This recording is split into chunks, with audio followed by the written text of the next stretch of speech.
Bismillahirrahmanirrahim. Assalamualaikum warahmatullahi wabarakatuh.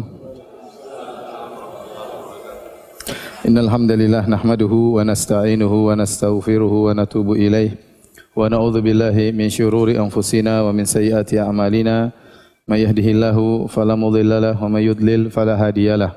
Asyhadu an la ilaha illallah wahdahu la syarikalah wa asyhadu anna Muhammadan abduhu wa rasuluhu la nabiyya ba'dah. Ya ayyuhalladzina amanu taqullaha haqqa tuqatih wa la tamutunna illa wa antum muslimun. Ya ayyuhan nasu taqu rabbakumul ladzi khalaqakum min nafsin wahidah wa khalaqa minha zawjaha wa batha minhuma rijalan katsiran wa nisaa'a. Wattaqullaha alladzi tasaaluna bihi wal arham innallaha kana 'alaikum raqiba. Ya ayyuhalladzina amanu taqullaha wa qulu qawlan sadida yuslih lakum a'malakum wa yaghfir lakum dhunubakum wa may yuti'illaha wa rasulahu faqad faza fawzan 'azima. Amma ba'd fa in asdaqal hadithi kitabullah wa khairal huda huda Muhammadin sallallahu alaihi wasallam wa syarral umuri muhdatsatuha wa kullu muhdatsatin bid'ah wa kullu bid'atin dhalalah wa kullu dhalalatin finnar. Hadirin dan hadirat yang dirahmati oleh Allah Subhanahu wa taala. Alhamdulillah, puji dan syukur senantiasa kita panjatkan kepada Allah Subhanahu wa taala yang memberikan kita karunia tiada henti-hentinya, yang kata Allah Subhanahu wa taala, wa in ta'uddu ni'matallahi la tuhsuha. Jika kalian menghitung nikmat Allah, maka kalian tidak akan mampu menghitung-hitungnya. Innal insana la zalumun kafar. Akan tapi manusia sering berbuat zalim dan sering ingkar akan nikmat Allah Subhanahu wa taala. Tidaklah kita hidup kecuali berpindah dari satu kenikmatan menuju kepada kenikmatan yang lain. Semoga Allah Subhanahu wa taala menjadikan kita hamba-hamba yang pandai bersyukur kepada Allah Subhanahu wa taala. Salawat dan salam semoga tercurahkan selalu kepada junjungan kita, suri teladan kita, imam kita, pemberi syafaat kita, Nabi Muhammad sallallahu alaihi wasallam, dan juga kepada keluarganya serta seluruh sahabat beliau tanpa terkecuali. Pada kesempatan kali ini kita akan membahas topik dengan judul agar menjadikan kehidupan kita lebih afdal, lebih bermakna. Ya, karena kehidupan kita sudah ditentukan ajalnya. Waktu terus berjalan, kita durasi kehidupan kita di atas muka bumi ini semakin berkurang. Ya. Setiap hari bertambah berarti semakin umur kita berkurang. Sebagaimana perkataan salah seorang salaf yaitu Hasan Al-Basri, "Ya ibna Adam, innama anta ayyam." Wahai anak Adam, sungguhnya engkau adalah kumpulan hari-hari. Fa idza dhahaba ba'dhuha dhahaba ba'dhuk. Kalau sudah pergi sebagian hari-hari, berarti sebagian dirimu telah pergi pula, telah sirna pula. Wa idza dhahaba ba'dhuka yushiku an yadhhab kulluk. Kalau sebagian darimu telah pergi, maka dikhawatirkan sebentar lagi akan hilang seluruhmu. Semakin bertambah hari, semakin bertambah bulan, semakin bertambah tahun, berarti kehidupan kita semakin tinggal sedikit. Maka kita tidak ingin kehidupan kita begitu-begitu saja. Kita ingin kehidupan kita lebih baik, lebih bermanfaat bagi kita di dunia, terlebih lagi tatkala di akhirat kelak. Ya, sebagian orang semangat dia bangun dari tidurnya di pagi hari karena dia ingin menjalani kehidupan yang menurut dia sangat menyenangkan, menurut dia sangat bermanfaat, maka dia semangat untuk bangun di pagi hari. Sebagian orang lagi ingin terus tidur, dia tidak ingin bangun. Karena dia tahu bahwasanya di hadapan dia banyak permasalahan yang merepotkan dia, yang menyusahkan dia, yang buat dia gelisah. Ya, seakan-akan hidupnya kurang bermanfaat. Oleh karena seorang berusaha untuk menjadikan hidupnya lebih afdal, lebih baik, lebih sesuai dengan keridhaan Allah Subhanahu wa taala. Maka pada kesempatan kali ini saya akan menyampaikan beberapa poin-poin sederhana yang mudah-mudahan bisa membantu kita untuk meraih kehidupan yang lebih baik di dunia maupun di akhirat. Agar kita bisa lebih bahagia di dunia, demikian juga bahagia di akhirat. Karena seorang mukmin, betapapun ujian yang Allah berikan kepadanya, dia pasti ada kebahagiaan yang Allah berikan kepadanya. Makanya Ibnu Taimiyah rahimahullah pernah berkata, "Inna fid dunya jannatan man lam yadkhulha lam yadkhul jannatal akhirah." Di dunia itu ada surga. Barang siapa yang tidak masuk dalam surga dunia, dia tidak akan masuk dalam surga akhirat. Artinya orang beriman itu pasti ada kebahagiaan yang Allah berikan kepada dia. Kalau dia tidak bahagia di dunia, berarti dia bukan orang beriman. Berarti dia bukan orang beriman. Kalau dia bukan orang beriman, berarti dia tidak akan masuk surga di akhirat kelak. Makanya betapapun kondisi seorang mukmin, apakah dia miskin, apakah dia kaya, apakah dalam kondisi sehat, apakah dalam kondisi sakit, ya, diuji wa nabluukum bisyarri wal khairi, kami menguji kalian dengan kesulitan dengan kebaikan, ada kebahagiaan yang dia rasakan ya. Maka pembahasan kita kali ini agar kita bisa lebih bahagia, lebih tenteram, lebih bermanfaat di dunia maupun di akhirat. Agar jangan kehidupan kita begini-begini terus ya. Kita ingin ada perubahan. Tapi ada beberapa poin sederhana, tapi saya sangat berharap bisa kita amalkan bersama-sama. Ini nasihat buat saya pribadi tentunya, terus kepada ikhwan-ikhwan sekalian juga. Yang pertama, agar kehidupan kita lebih bermanfaat, lebih bahagia, lebih tenang, latih diri kita untuk banyak senyum. Latih diri kita untuk banyak senyum ya. Jangan semakin panjang jenggot semakin sangar, tapi semakin panjang jenggot semakin manis ya. Karena itulah sunnah Nabi SAW. Terlalu banyak hadis yang menunjukkan bahwasanya Nabi SAW adalah orang yang paling suka tersenyum. Contohnya dari Jarir bin Abdullah Al-Bajali radhiyallahu anhu, beliau berkata, "Ma ra'ani Rasulullah sallallahu alaihi wasallam mundu aslamtu illa tabassama fi wajhi."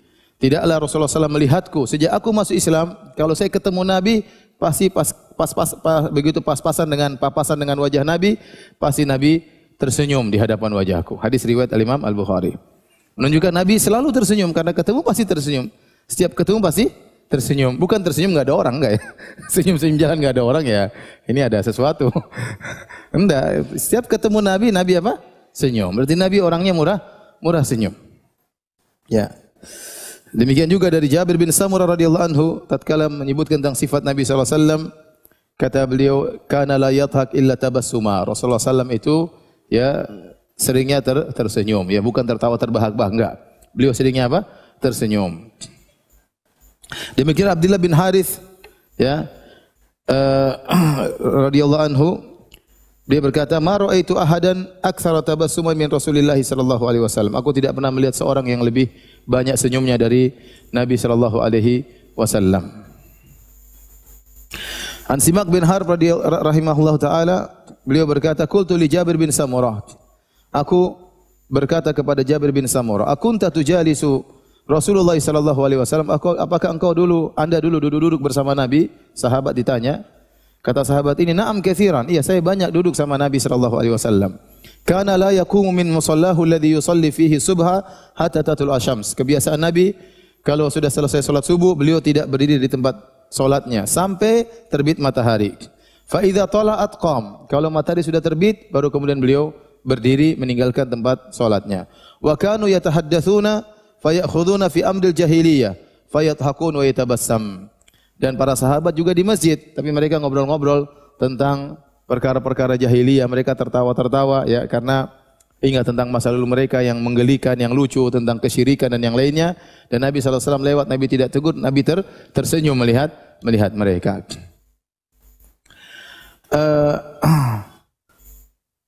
Dan selain Nabi sallallahu alaihi wasallam orang yang suka tersenyum, Nabi sallallahu alaihi wasallam juga menganjurkan untuk banyak senyum. Contohnya Nabi sallallahu alaihi wasallam bersabda, "Tabassumuka fi wajhi akhika shadaqah." Ya. Senyummu di hadapan saudaramu adalah sedekah. Nabi sallallahu alaihi wasallam bersabda juga, "La tahqiranna minal ma'rufi syai'an walau an talqa akhaka biwajhin taliq." Janganlah engkau meremehkan kebaikan sedikit pun meskipun hanya tersenyum, wajah berseri-seri tatkala bertemu dengan saudaramu. Ya, ini semua dalil tentang keutamaan kita senyum dan sering tersenyum ya. Karena orang yang sering tersenyum ya, banyak faedah yang dia dapatkan. Dengan senyuman tersebut dia bisa melupakan banyak ya kegelisahan dalam hatinya. Kalau dia terlatih terbiasa untuk tersenyum, maka mau tidak mau kegelisahan dalam hatinya tersebut akan pergi. Ya. Kalau orang sudah susah senyum, nanti ada masalah dalam hatinya. Tapi kalau dia terpaksa biasa dirinya untuk selalu tersenyum, maka kegelisahan, kejengkelan, dendam itu mudah hilang dari hatinya. Makanya senyum itu punya manfaat bagi diri pribadi dia dan juga bagi orang lain ya. Disenangi oleh orang banyak, orang ramah, murah senyum. Makanya dalam hadis kata Nabi sallallahu alaihi wasallam, "Innakum lan tas'un nasa bi amwalikum. Falyasahum minkum bastul wajhi wa husnul khuluq." Sungguhnya kalian tidak bisa memberikan kepada manusia seluruhnya dengan harta kalian. Tetapi kalian bisa meliputi mereka dengan bastul wajah, dengan senyuman dan akhlak yang mulia. Nah, kalau kita punya duit, membagi-bagi duit habis. Tapi kalau bagi senyum kan gratisan. Tinggal senyum sana, senyum sini, senyum sana, senyum sini. Gratis, enggak perlu duit. Kalau kita mau mengambil hati manusia, dengan duit susah karena duit kita terbatas. Kita bisa mengambil hati mereka dengan murah senyum. Murah senyum. Dan itu menunjukkan tawadhu'nya seseorang. Kenapa seorang susah senyum? Pasti ada sesuatu di hatinya. Entah dia lagi ngomel, entah lagi jengkel, entah dia sombong. Ya, entah dia sombong. Betapa susah bos senyum kepada supirnya. Betapa susah bos senyum sama pembantunya. Betapa susah bos senyum sama anak buahnya. Kenapa? Dia anggap anak buahnya rendahan. Maka dia tidak mau senyum sama orang-orang rendahan. Dia hanya senyum sama koleganya, sama teman partner kerjanya, sama kawan yang selevel dengan dia. Kapan dia mau senyum sama yang di bawah? Dia merasa tidak perlu. Ya. Tapi lihatlah Rasulullah SAW senyum kepada siapa saja. Ya, karena Rasulullah SAW memiliki hati yang lapang, hati yang tawadhu, sehingga orang kalau murah senyum kepada siapa saja, ini orang ini biasanya akhlaknya mulia. Ya, biasanya akhlaknya mulia. Tapi kalau hanya senyum sama orang kaya, biasanya ini orang enggak beres. Semua orang kaya saja bersenyum. Orang miskin enggak senyum, ya. Sama orang kaya senyum, berarti senyum ada maunya. Ini senyum ada maunya. Ada udang di balik rempeyek, ya. Pasti ada sesuatu. Ya. Jadi, Bapak-bapak, Ibu-ibu, latih diri untuk biasa senyum. Ketemu kawan senyum, ya. Ya. Bukan cuma antum, ustaz pun harus demikian. Latih diri untuk apa? Senyum, ya. Latih diri untuk apa? Senyum. Ya. Kapan kita kurang senyum, berarti ada sesuatu dalam hati kita. Saya katakan, kapan kita ini kurang senyum, berarti ada sesuatu di hati kita. Entah kita ada masalah dalam hati kita sehingga berat bagi kita untuk senyum, ya. Atau tadi ada kesombongan dalam hati kita sehingga kita berat untuk senyum. Padahal senyum itu enggak bayar, cuma gratis, dapat pahala. Apa usahanya kita senyum sama orang? Orang tersebut mudah untuk kita ambil hatinya. Makanya para sahabat gara-gara disenyumi oleh Nabi, tertawan hati mereka oleh Nabi sallallahu alaihi wasallam.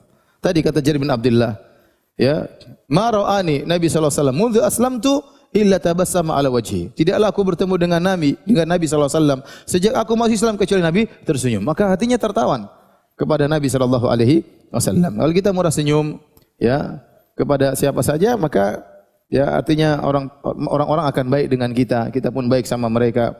Jadi ini membuat kita hidup lebih bahagia. Tapi kalau wajah seorang selalu semerawut, lalu selalu sangar, karena sebagian orang menyangka dengan wajah sangarnya dia lebih berwibawa, ya. Dia lebih gagah, ya. Dia lebih berkelas, jaga image, enggak murah senyum. Itu benar, memang dia lebih berwibawa, orang lebih takut sama dia. Tapi bukan itu yang diinginkan oleh Islam. Bukan itu yang diinginkan oleh Islam. Nabi SAW, siapa yang mengalahkan wibawa Nabi SAW? Tapi orangnya murah senyum, ya. Orang yang murah senyum, ya. Jadi biasakan diri untuk murah untuk senyum, ya. Jangan pelit-pelit untuk apa? Senyum.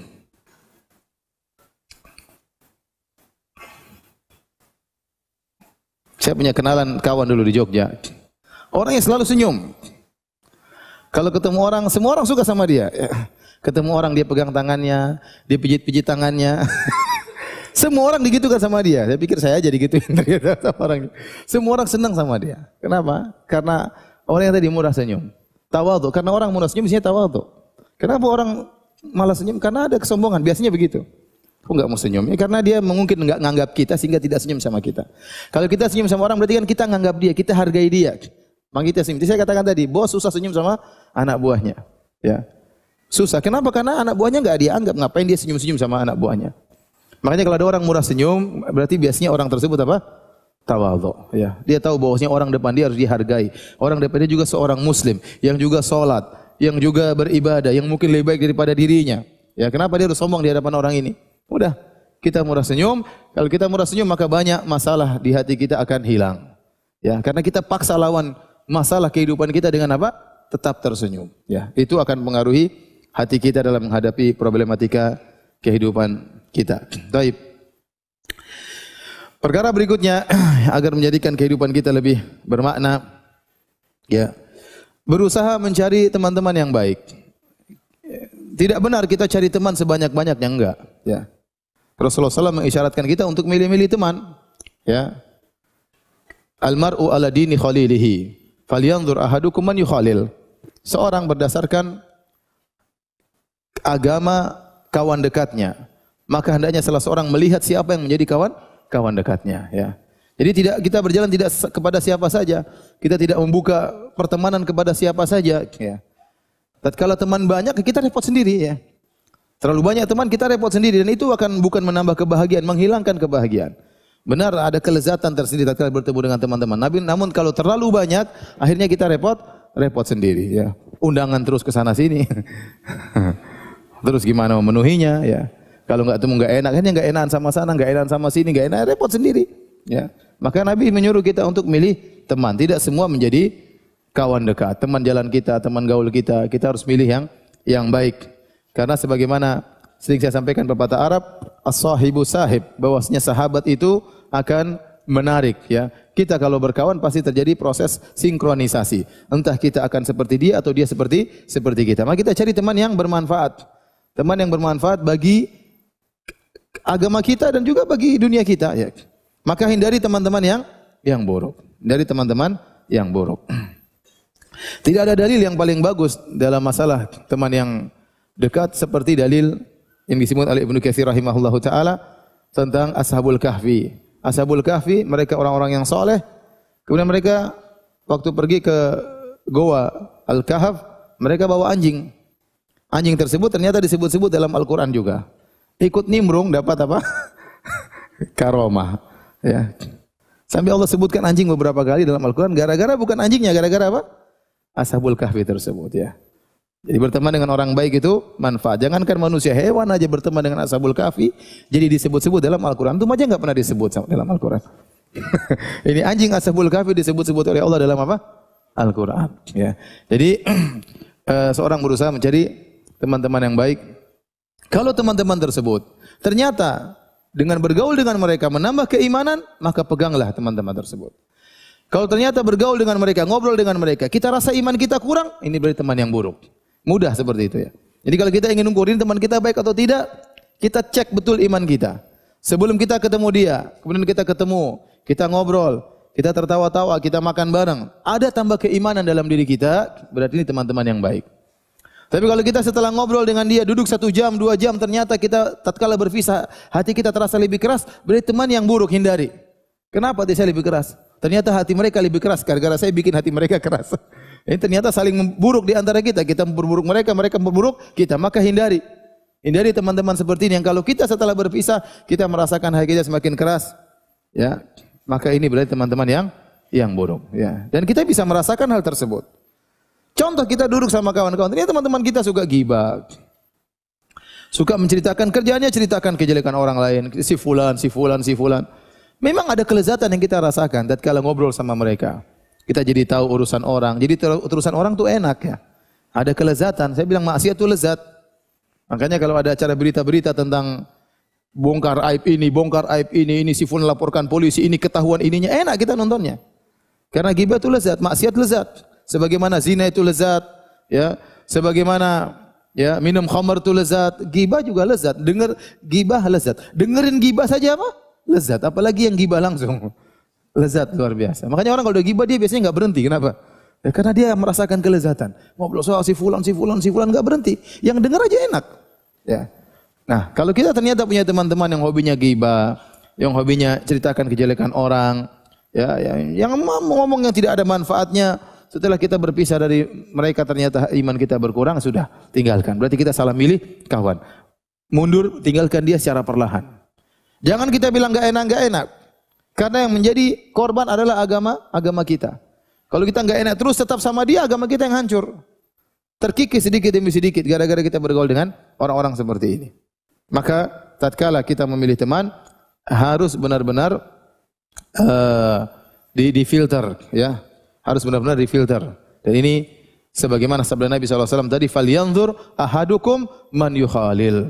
Hendaknya salah seorang dari kalian melihat siapa yang mau dijadikan sahabatnya ya, sahabatnya.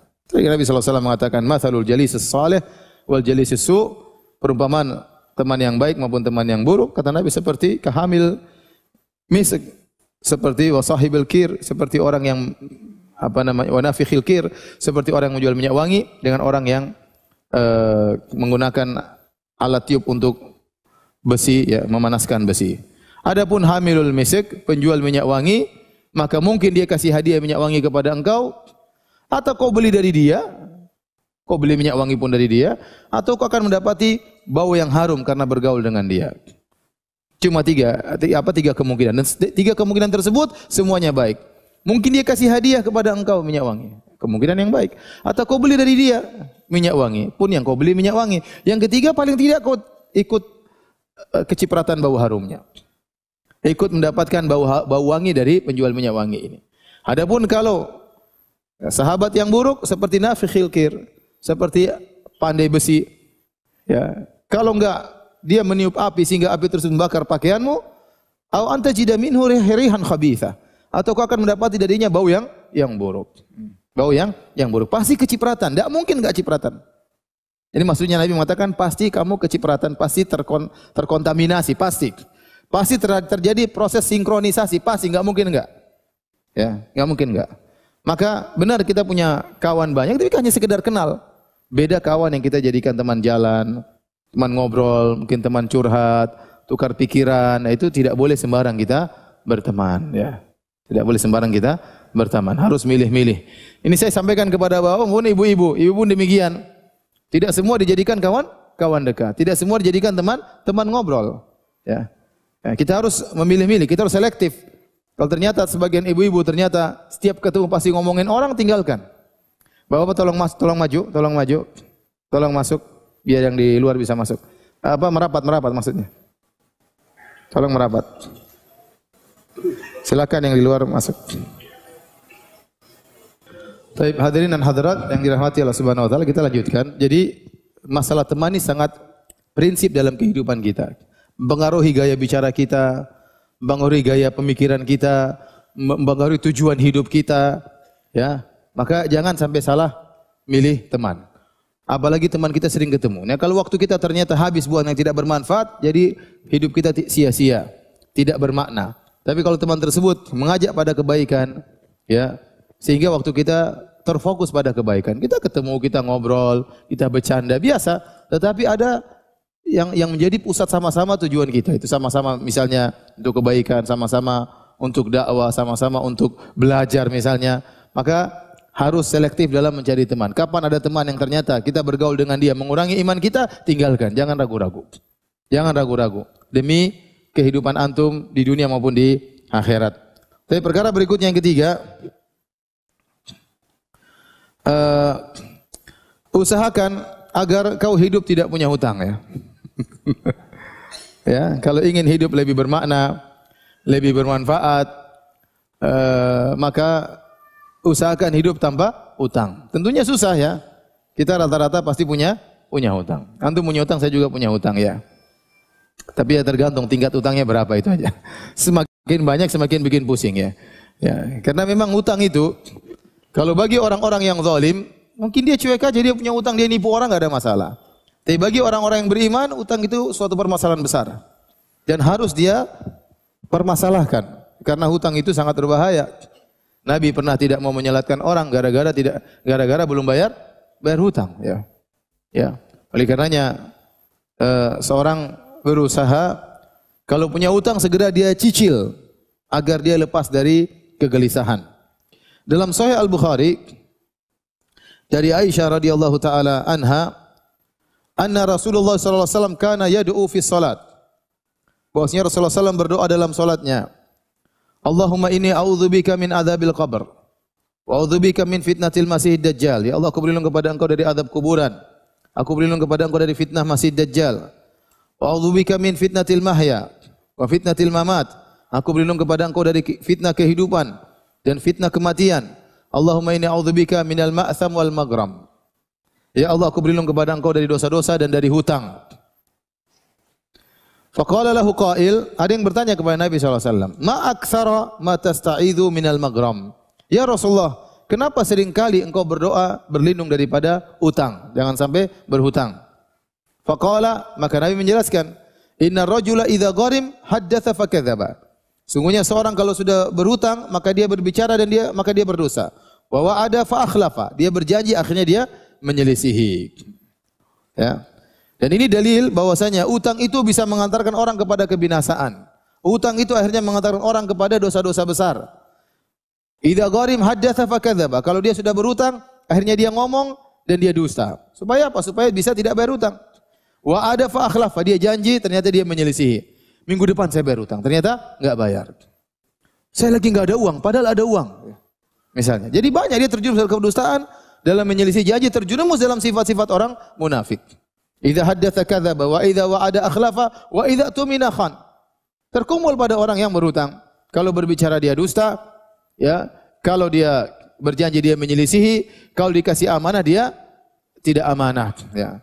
Orang yang hutang, ya, kalau dia ingin lari dari hutangnya, akhirnya terjerumus dalam dosa-dosa besar tersebut.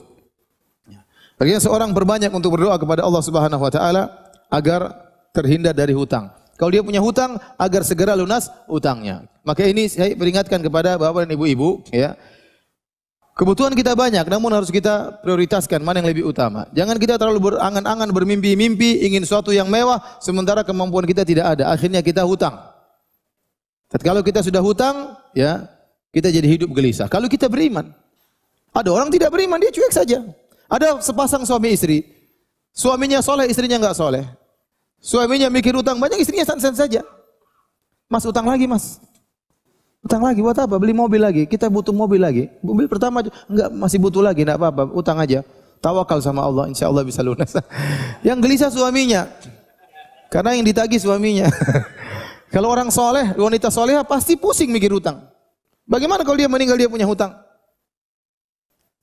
Nabi saja tidak menyolatkan orang yang punya hutang. Maka seorang supaya dia bisa hidup tentram berusaha untuk apa? Tidak punya hutang. Kalau punya hutang segera dia lunasi. Dan penyakit orang kalau sudah punya hutang, dia akhirnya nunda-nunda pembayaran.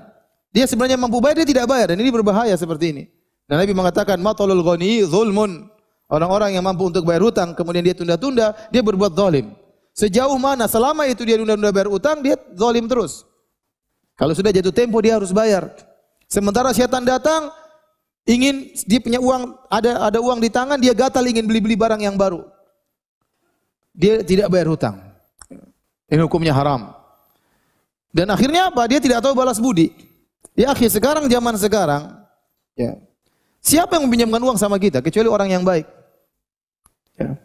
Orang saja susah untuk cari pinjaman, akhirnya minjam di tempat-tempat riba dengan jaminan macam-macam dengan yang meminjamkan kita uang dengan uang segar dikasih begini, ya. Siapa kecuali orang baik. Orang ini berarti dia husnudzon sama kita. Dia perhatian sama kita, dia baik sama kita, dia mau ingin menghilangkan kesulitan kita. Terus setelah kita ambil kita enggak bayar-bayar, apa kita enggak kurang ajar, ya. Air itu dibalas dengan air tuba. Maka seorang kalau punya hutang, ya, jangan pikirkan beli macam-macam, bayar dulu hutang. Jangan sampai dia meninggal dalam kondisi dia punya hutang. Istrinya mau ngomel-ngomel biarin aja. Ya. Ya. Mau minta beli ini beli anu jangan turuti. Yang penting utang selesai dulu. Ini amanah. Ya, kita balas kebaikan dengan apa? Dengan kebaikan, ya. Baik, jadi berusaha hidup jangan di luar kemampuan. Jangan pingin rumah ternyata duit enggak punya, akhirnya beli rumah yang besar, hidup utang terus-menerus, ya. Pingin kelihatan mewah, beli mobil mahal, akhirnya hidup dibunuh dengan apa? Utang. Utang bukannya enggak boleh, boleh, tapi untuk yang perkara-perkara yang primer. Utang, karena memang kita benar-benar butuh motor, silakan utang, enggak apa-apa. Kita punya gaji, kita potong. Kalau perkara primer enggak ada masalah. Tapi kalau untuk tajmilat atau tahsinat, untuk sekedar lebih afdal dalam masalah dunia, akhirnya kita ngutang sana, ngutang sini, ya itu repot. Akhirnya kita repot sendiri. Ya. Kecuali antum adalah orang yang tidak bertakwa kepada Allah. Utang enggak urusan, ya. Orang tagih sana sini tinggal matikan telepon, ya. Cuek aja. Nagih-nagih terus, nomor telepon ganti. Gampang. Nagih-nagih terus kabur ke negeri kota lain. Dan itu terjadi sebagian orang seperti itu, ya. Maka kalau ingin hidup lebih bermakna, jangan sering pinjam uang, ya. Jangan sering pinjam uang. Taib. Agar seorang bisa hidup lebih bermakna, ya. Kun mi'ta'an, itu jadilah seorang yang suka membantu orang lain. Membantu orang lain itu dengan apa yang bisa kita bantu. Kita bisa bantu orang dengan harta kita. Kita bisa bantu orang dengan tenaga kita. Kita bisa bantu orang dengan pikiran kita. Kita bisa bantu orang dengan ide kita, ya. Kita bisa bantu orang dengan ucapan kita membuat dia bahagia. Wal kalimatu thayyibatu shadaqah. Kata-kata yang baik itu sedekah. Dengan kata-kata yang baik bisa merubah kehidupan seorang, bisa membangkitkan semangat dia. Ya. Kita bisa bantu orang dengan ide kita. Ya. Berusaha untuk berbuat baik kepada orang lain. Ya. Berusaha untuk berbuat baik kepada orang lain. Ya, makanya seperti dikatakan, ya, bahwasanya suatu perkara yang tidak akan habis kalau dibagi adalah kebahagiaan. Kalau kita bagi kebahagiaan kepada orang lain, kita lebih dahulu bahagia daripada dia. Ya. Kalau Anda memasukkan kebahagiaan kepada orang lain, maka Anda akan diberi kebahagiaan oleh Allah Subhanahu wa taala. Jazaa' min jinsil amal. Balasan sesuai dengan perbuatan. Ya, makanya waktu ada seorang datang kepada Nabi sallallahu alaihi wasallam, yashku qaswata qalbihi. Dia mengeluhkan tentang hatinya yang keras. Maka Nabi sallallahu alaihi wasallam mengatakan, in aradta talyina qalbik.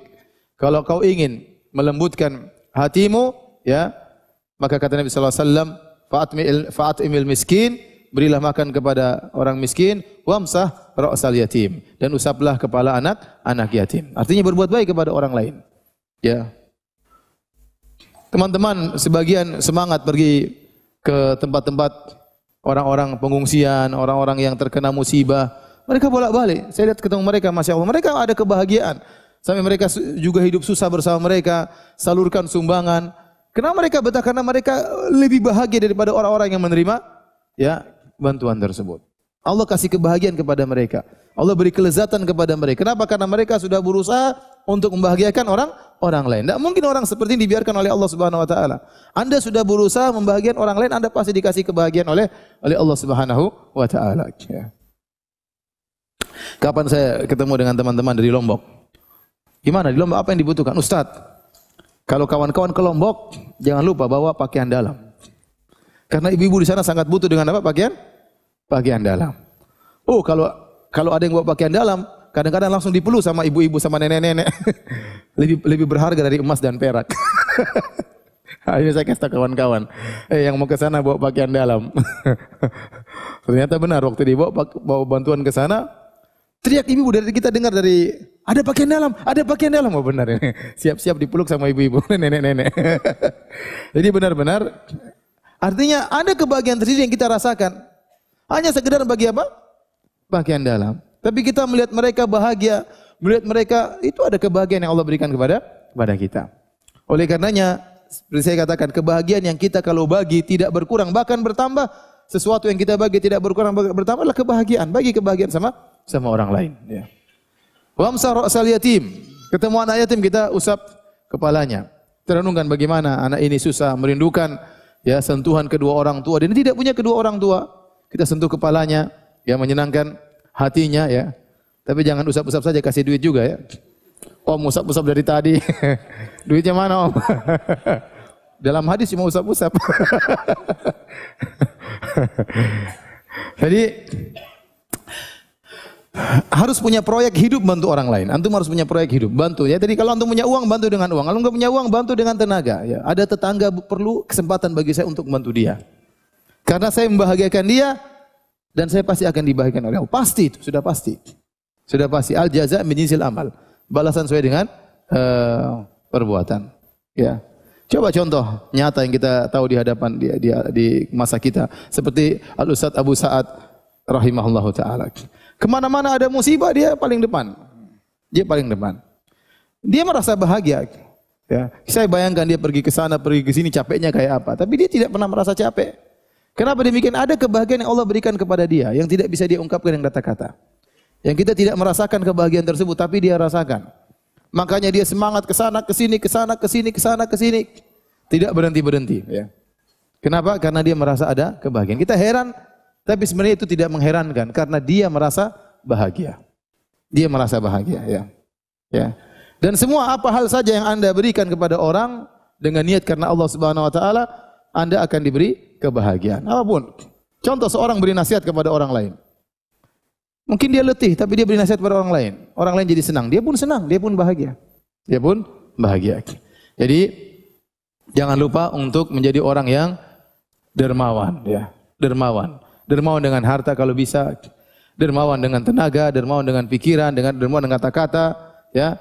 Pokoknya kita memberikan sesuatu kepada orang lain, maka Allah akan berikan kebahagiaan kepada kita. Adapun orang yang pelit hanya menyusahkan dirinya. Sebagaimana pernah kita bahas ya, orang pelit itu semakin seperti terkekang, seperti terikat dengan rantai, semakin dia pelit, semakin terkekang dia, semakin sesak dadanya, semakin sesak nafasnya, semakin cinta kepada dunia. Ya, ada orang semakin cinta sama dunia, semakin sesak dadanya. Baik. Di antara hal-hal yang bisa menjadikan kita lebih bermakna, lebih bahagia di dunia maupun di akhirat, yang keberapa sekarang? Yang kelima. Yang berapa? Kelima ya. Jadilah orang yang pandai bersyukur dan tinggalkan membanding-bandingkan. Maksudnya qanaah. Jadilah orang yang qanaah. Orang yang qanaah. Nikmati yang ada, maksud saya demikian. Nikmati yang ada. Anda punya rumah misalnya 10 kali 10, nikmati yang ada.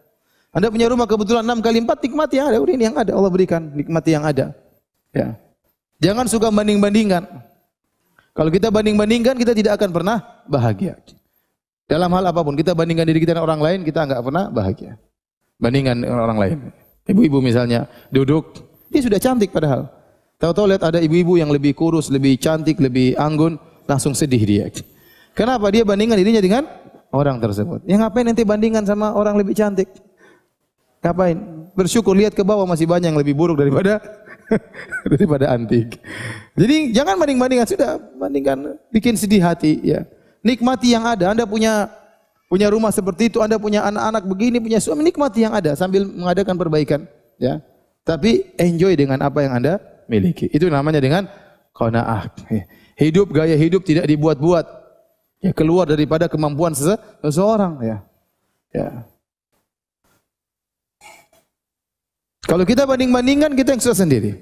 Coba bandingkan istri kita dengan istri orang lain. Ya, kita akhirnya menderita sendiri. Lihat istri orang mungkin ada yang lebih cantik, akhirnya istri kita tidak kita cintai. Akhirnya pulang-pulang kita marah-marah terus sama istri kita. Kenapa? Kita bandingkan istri kita dengan istri orang lain. Kita sendiri tidak bahagia. Bandingkan anak kita dengan anak orang lain. Anak orang yang lebih banyak hafal Qur'annya, anak orang lebih berhasil, anak kita kemampuannya segitu. Terus kita harus paksakan dia seperti anak orang lain. Jangan, antum sendiri sudah Allah kasih rezeki kita seperti ini. Sekarang anak kita yang kita paksa, yang kita marah-marah, yang kita omel-omelin ya. Padahal kita tahu kemampuannya terbatas. Wong kita dulu kecil aja malas baca Quran, sekarang anak-anak disuruh hafal Quran. Ente aja bahlul mau. Maksud saya kita semangati anak-anak, tapi jangan bandingkan akhirnya dia harus seperti si fulan. Ya susah. Susah. Ya. Seorang misalnya harus seperti adik kita si fulan yang hafal Quran. Loh, kita bapaknya enggak seperti bapaknya dia. Ya. Mau anak kita seperti anak dia, gimana? Ya. Jadi jangan banding-bandingkan. Banding-bandingkan itu bikin susah hidup aja. Ya. Nikmati yang ada, enjoy yang ada. Ada kurang baik kita perbaiki. Dan kita akan hidup lebih bahagia. Saya sini sampaikan pernyataan dari Imam Syafi'i, "Idza kunta madza qalbin qanu'in fa anta wa malikud dunya sawa'u." Kalau kau memiliki hati yang qanaah, sungguhnya kau dan raja sama saja, ya, sama saja. Kita ini sebenarnya kebahagiaan itu benar ya, kebahagiaan dari Allah Subhanahu wa taala benar, tapi ada kita bisa berusaha dengan menyeting hati kita, membahagia atau tidak nyeting hati kita. Terkadang dua orang menghadapi permasalahan, permasalahannya sama, yang satu ngamuk-ngamuk, yang satu tenang aja, permasalahannya sama. Contoh kita bicara tentang gempa atau musibah sama, tapi terkadang satu model masyarakat begini, satu model masyarakat begini, beda. Jadi sebenarnya kebahagiaan itu bisa kita usahakan dengan kita menyeting hati kita. Sebagian orang datang kepada saya, "Ustaz, saya ada masalah besar gini-gini." "Apa masalahmu?" "Ah, masalah ringan aja bilang besar." Saya langsung gitukan aja. Ya. Masalah ringan aja bilang besar, biasa itu. Biasa. Kirain masalah apa? Kayaknya dunia mau kiamat. Padahal enggak, cuma begitu saja. Ya, berarti dia tidak terbiasa menghadapi permasalahan. Ya. Ya. Dia tidak biasa menghadapi permasalahan. Jadi mau saya kita berusaha untuk qanaah. Ya akhi, belum tentu antum jadi orang yang antum lihat hidup mewah, belum tentu antum bahagia. Kita sekarang lihat ya sederhana, seperti saya. Kemudian saya lihat ada orang kawan-kawan sendiri ya. Kaya, punya perusahaan besar, punya anak buah ribuan. Ya. Saya ketemu kawan cerita, Ustadz saya ini punya karyawan sekian. Untuk gaji mereka sebulan 10 miliar. Untuk gaji kawan aja, gaji anak buah sebulan berapa? 10 miliar ya. Ya. Saya bayangkan kalau saya jadi dia. Ya. Apalagi pas gajian apa pikiran enggak pusing. Ya. Apalagi THR. THR sebentar lagi lebaran. Orang semua bahagia lebaran. Pengen beli ini, dia pusing. Aduh. Coba bayangkan, antum kira semua orang kaya kemudian apa? Hidup bahagia? Belum tentu. Jadi masalah bahagia, orang kaya boleh bahagia, orang miskin juga boleh bahagia. Tergantung kita menyeting hati kita. Bahkan sebanyak orang kaya tidak menikmati kehidupannya. Dia kerja kejar dunia, pagi siang malam, pagi siang malam. Kapan dia punya waktu untuk menikmati dunia? Sedikit. Setelah dia kumpulkan uang miliaran, cuma seminggu mungkin berapa menit, berapa jam, dia enjoy. Setelah itu dia kerja lagi keras. Sementara seorang pegawai mungkin kerja pagi, sore udah pulang. Malam sudah bahagia, sudah enjoy hidupnya. Ketemu anak-anak, ketemu istrinya. Enggak ada orang telepon-telepon, enggak ada tagihan-tagihan masuk, santai. Jadi maksud saya tergantung kita menyeting kehidupan kita. Jadi jangan usah mimpi, saya kalau mau bahagia harus jadi orang seperti itu. Enggak harus. Enggak harus. Orang merasa bahagia kalau mau jadi pejabat. Emang enak jadi pejabat. Apalagi sudah musim politik, maki-maki sana, wah udah habis dah. Dibongkar aibnya oleh sana, dijelek-jelekan, dicari-cari kesalahannya, tegang terus, mikir persaingan, oh pusing. Yang nonton aja pusing apalagi yang menjalani. Benar. Saya bilang yang nonton aja pusing apalagi yang menjalani. Tersenyum, tapi tersenyum terpaksa. Di belakang ini banyak tuntutan. Gampang. Oleh karenanya mau bahagia, jangan banding-bandingkan. Ya. Qanaah. Ya, dengan pemberian Allah Subhanahu Wa Taala. Enjoy dengan yang ada, jangan terlalu banding-bandingkan. Lihat sana, lihat sini, akhirnya kita sendiri yang sengsara. Ya. Kita sendiri yang sengsara.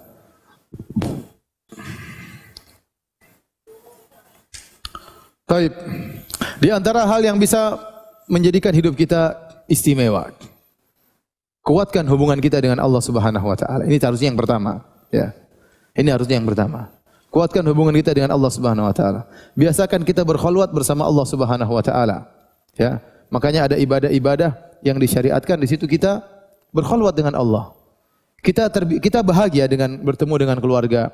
Kita bahagia bertemu dengan kawan-kawan.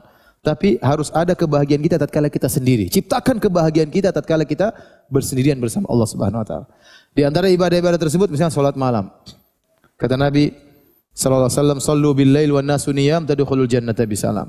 Salatlah kalian tatkala orang semua sedang tidur pulas, niscaya kalian akan masuk surga dengan penuh keselamatan. Contoh i'tikaf, i'tikaf juga saatnya kita berkhulwat. Kita sudah setahun penuh sibuk dengan dunia, berinteraksi dengan manusia, berinteraksi dengan harta, dengan macam-macam. Kita 10 hari konsen, baca Quran, berkhulwat dengan Allah Subhanahu Wa Taala. Berzikir sendirian tatkala tidak ada orang. Rajulun dzakarallaha khalian fafadat ainah. Seorang tatkala dia sendiri, dia ingat Allah maka dia pun menangis. Sebagaimana Anda berbahagia bertemu dengan teman-teman, Anda juga harus bisa menciptakan kebahagiaan tatkala berpisah dengan teman-teman. Dan itu di antara tafsiran sabda Nabi sallallahu alaihi wasallam tentang dua orang akan dinaungi oleh Allah pada hari kiamat kelak. Rajulani tahabba fillah. Tatkala matahari jarak 1 mil, ada 7 golongan yang dinaungi di bawah naungan arsy Allah, di antaranya rajulani tahabba fillah, ijtama alaihi wa tafarraqa alaihi. Dua orang yang saling mencintai karena Allah. Mereka bertemu karena Allah. Ini semua orang paham. Bertemu karena pengajian, bertemu karena ingin memberi bantuan kepada pengungsi atau beri bantuan kepada orang kena korban bencana, ya. Bertemu karena dakwah. Tinggal yang berikutnya, wa tafarraqa alaihi, dan terpisah juga karena Allah.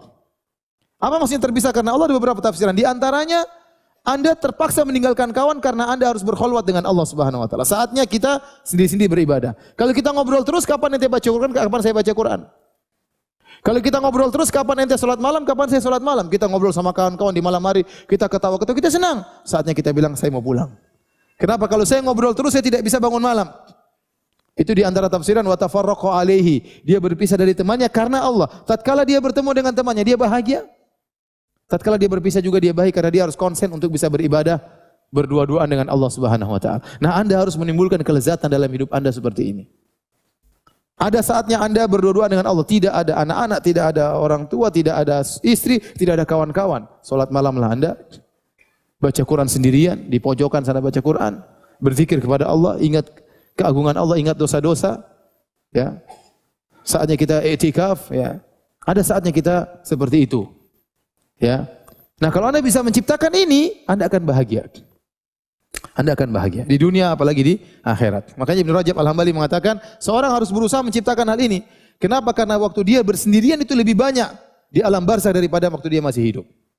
Kita nanti kalau masuk kuburan kita sendirian. Enggak ada orang bersama kita, ya. Enggak ada orang bersama kita. Istri kita enggak bersama kita, anak kita enggak bersama kita. Siapa yang menemani kita? Yang menemani kita amal soleh. Kalau kita sudah terbiasa di dunia berkholwat dengan Allah Subhanahu wa taala, nanti di kuburan kita tenteram, alam barzakh. Kenapa? Kita sudah terbiasa. Sudah terbiasa. Ya. Karena kalau Anda meninggal enggak ada yang temani Anda. Ya, bohong itu mengatakan kita hidup sehidup semati. Enggak ada. Waktunya kita mati, istri kita enggak mau ikut mati. Ya. Kita mati, istri kita mungkin berapa masa iddah selesai, mungkin dia kawin lagi. Mungkin. Ya.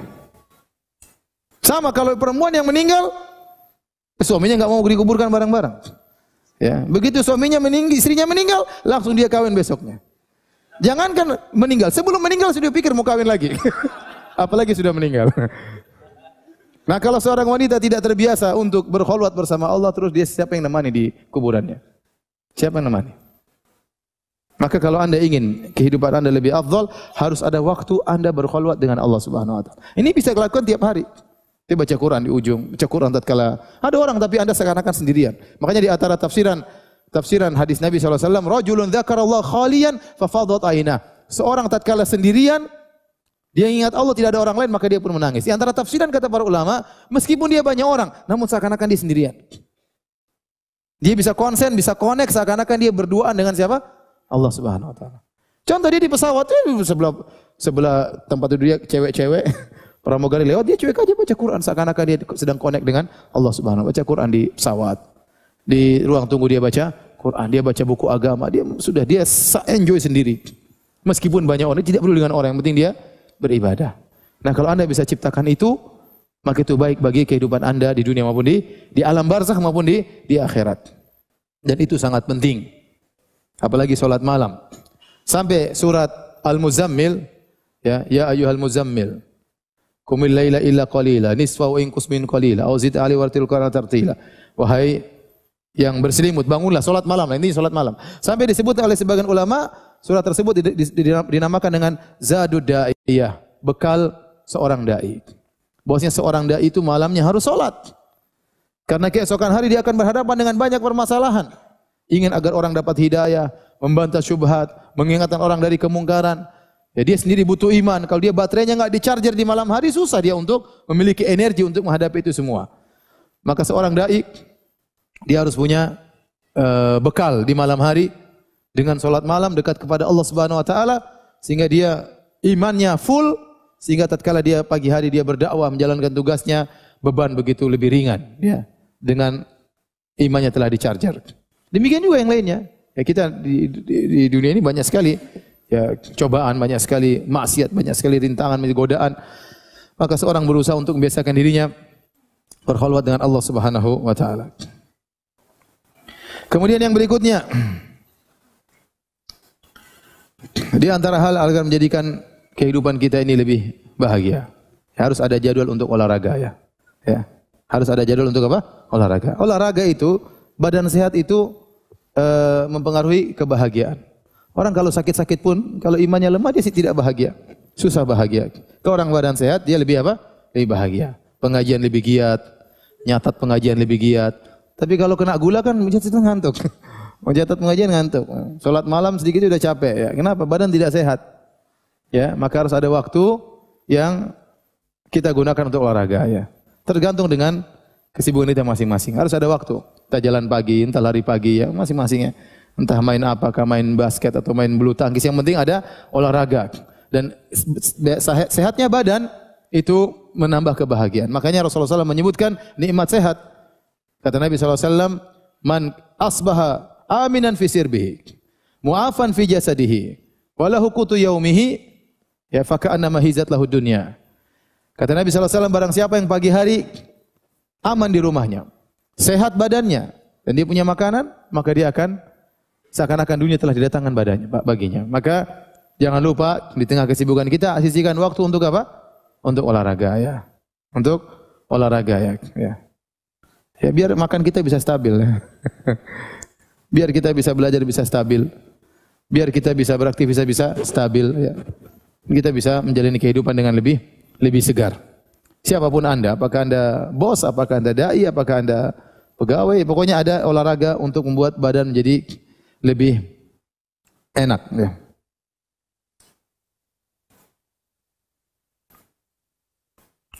Taib. Di antara hal yang buat kita lebih bahagia ya, yaitu memiliki sifat al-khafi. Al-khafi artinya orang yang tidak ingin tampil, tidak ingin dikenal oleh orang banyak ya. Al-khafi ya. Kata Nabi sallallahu alaihi wasallam, "Innallaha yuhibbul 'abdal ghaniyat taqiyal khafi."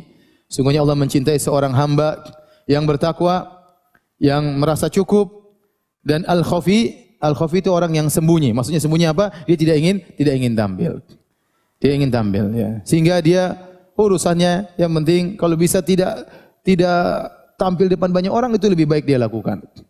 Sehingga dia akhirnya tatkala dia memiliki sifat seperti itu, banyak waktu dia untuk bisa melakukan privasi dia. Sehingga dia punya waktu lebih untuk istrinya, dia punya waktu lebih untuk anak-anaknya, dia punya waktu lebih untuk ngaji, dia punya waktu lebih untuk belajar ya. Dia punya waktu lebih untuk orang tuanya, untuk kerabatnya. Namun tatkala dia sering tampil jadi pusat perhatian, terlalu banyak teman, jadi akhirnya terlalu banyak koneksi, terlalu banyak relasi, akhirnya dia kurang waktunya, akhirnya dia tidak bahagia. Terlalu banyak relasi, terlalu banyak koneksi, terlalu banyak hubungan sama orang, ini juga merepotkan kita.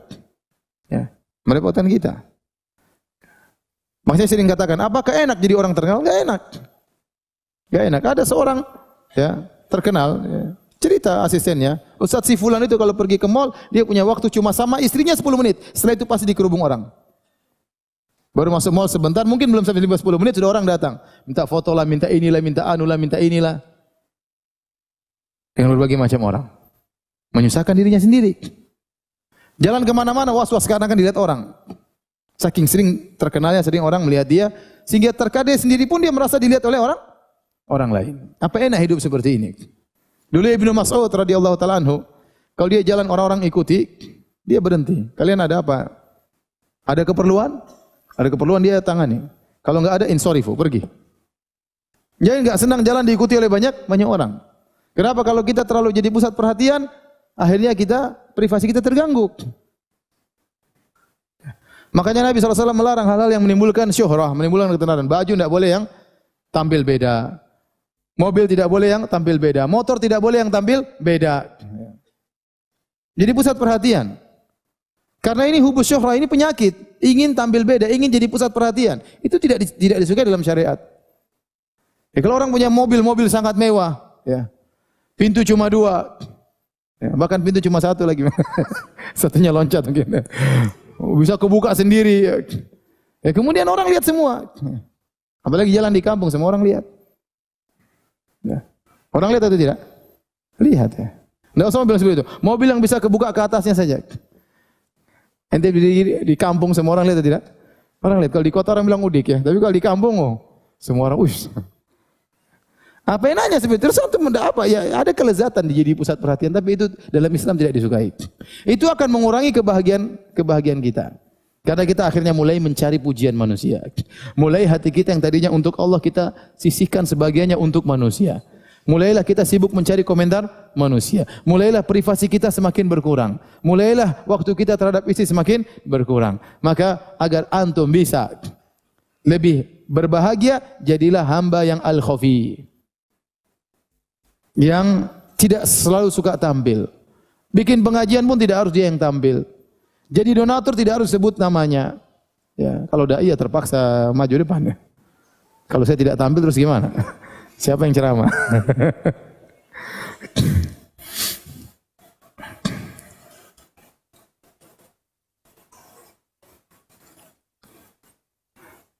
Dan tidak enak jadi orang terkenal. Tidak enak jadi orang apa? Terkenal. Kita aja yang terkenal sedikit saja setengah mati. Apalagi orang terkenal, sangat terkenal sekali. Ya. Taib. Hadirin dan hadirat yang dirahmati Allah Subhanahu wa taala, ya, ini di antara hal yang buat kita bisa hidup lebih bermakna bagi diri kita, bagi keluarga kita, bagi orang tua kita, jangan suka tampil. Kata diri kita yang suka. Hal-hal yang buat kita tampil, hindarkan. Kenapa Anda harus mencitrakan diri Anda? Ngapain? Itu bikin habis waktu seperti itu. Satu dunia puji ente, kalau ente rendah di hadapan Allah tidak akan naik, percuma. Satu dunia hina ente, tapi kalau ente tinggi di sisi Allah tidak akan pengaruh hinaan mereka. Ente konsentrasi sama Allah Subhanahu wa taala. Yang berikan kebahagiaan Allah Subhanahu wa taala, bukan mereka-mereka itu. Antum kira orang yang terkenal kemudian bahagia, belum tentu bahagia. Tadi saya katakan tadi. Betapa banyak orang di puncak-puncak ketenarannya bunuh diri. Dia tidak? Banyak. Stres. Betapa banyak puncak-puncak ketenaran ribut sama anaknya, ribut sama istrinya. Dia di puncak ketenaran. Allah cabut kebahagiaan dia. Ya akhi, kalau ente di luar orang hormati, tapi di rumah tidak dihargai keluarga, apa enaknya hidup seperti itu? Ya. Semua orang puji ente, tapi di rumah diomelin istri, apa enaknya? Enggak enak. Bahkan gak satu dunia ejek ente, tapi di rumah istri sayang, istri puji, ente bahagia. Dia tidak. Terus sebaliknya satu dunia puji ente, masya Allah, ente pulang di rumah, udah selesai. Udah. Percuma, habis kebahagiaan tersebut. Benar atau tidak Bapak? Oh, betul ya.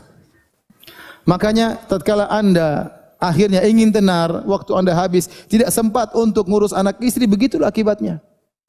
Begitulah akibatnya. Kebahagiaan yang seharusnya itu merupakan kebaikan modal dasar hilang. Hanya ingin mencari kebahagiaan yang sekunder. Ya. Ya. Cuma ingin dipuji, cuma ingin diakui, cuma ingin ini. Ngapain? Maka segala hal yang buat Anda tampil beda hindari. Enggak usahlah bikin yang aneh-aneh ya. Ya. Apalagi zaman sekarang pingin viral, bikin macam-macam, subhanallah. Buat apa seperti itu ya? Taib. Di antara yang buat Anda bisa bahagia, hidup ini bermakna, lakukan kegiatan sosial meskipun sedikit tapi tekuni.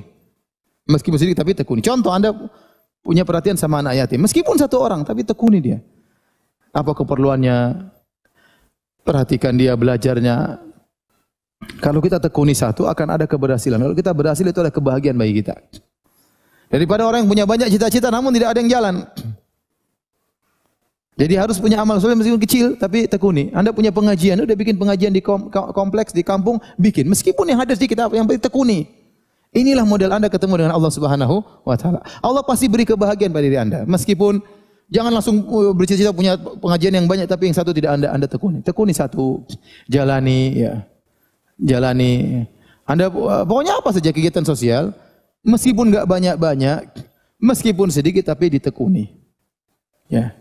Karena saya dapati sebagian orang ya, sebagian kawan seperti itu, punya cita pengen ini, banyak proyek, banyak cita-cita namun enggak jalan-jalan semuanya.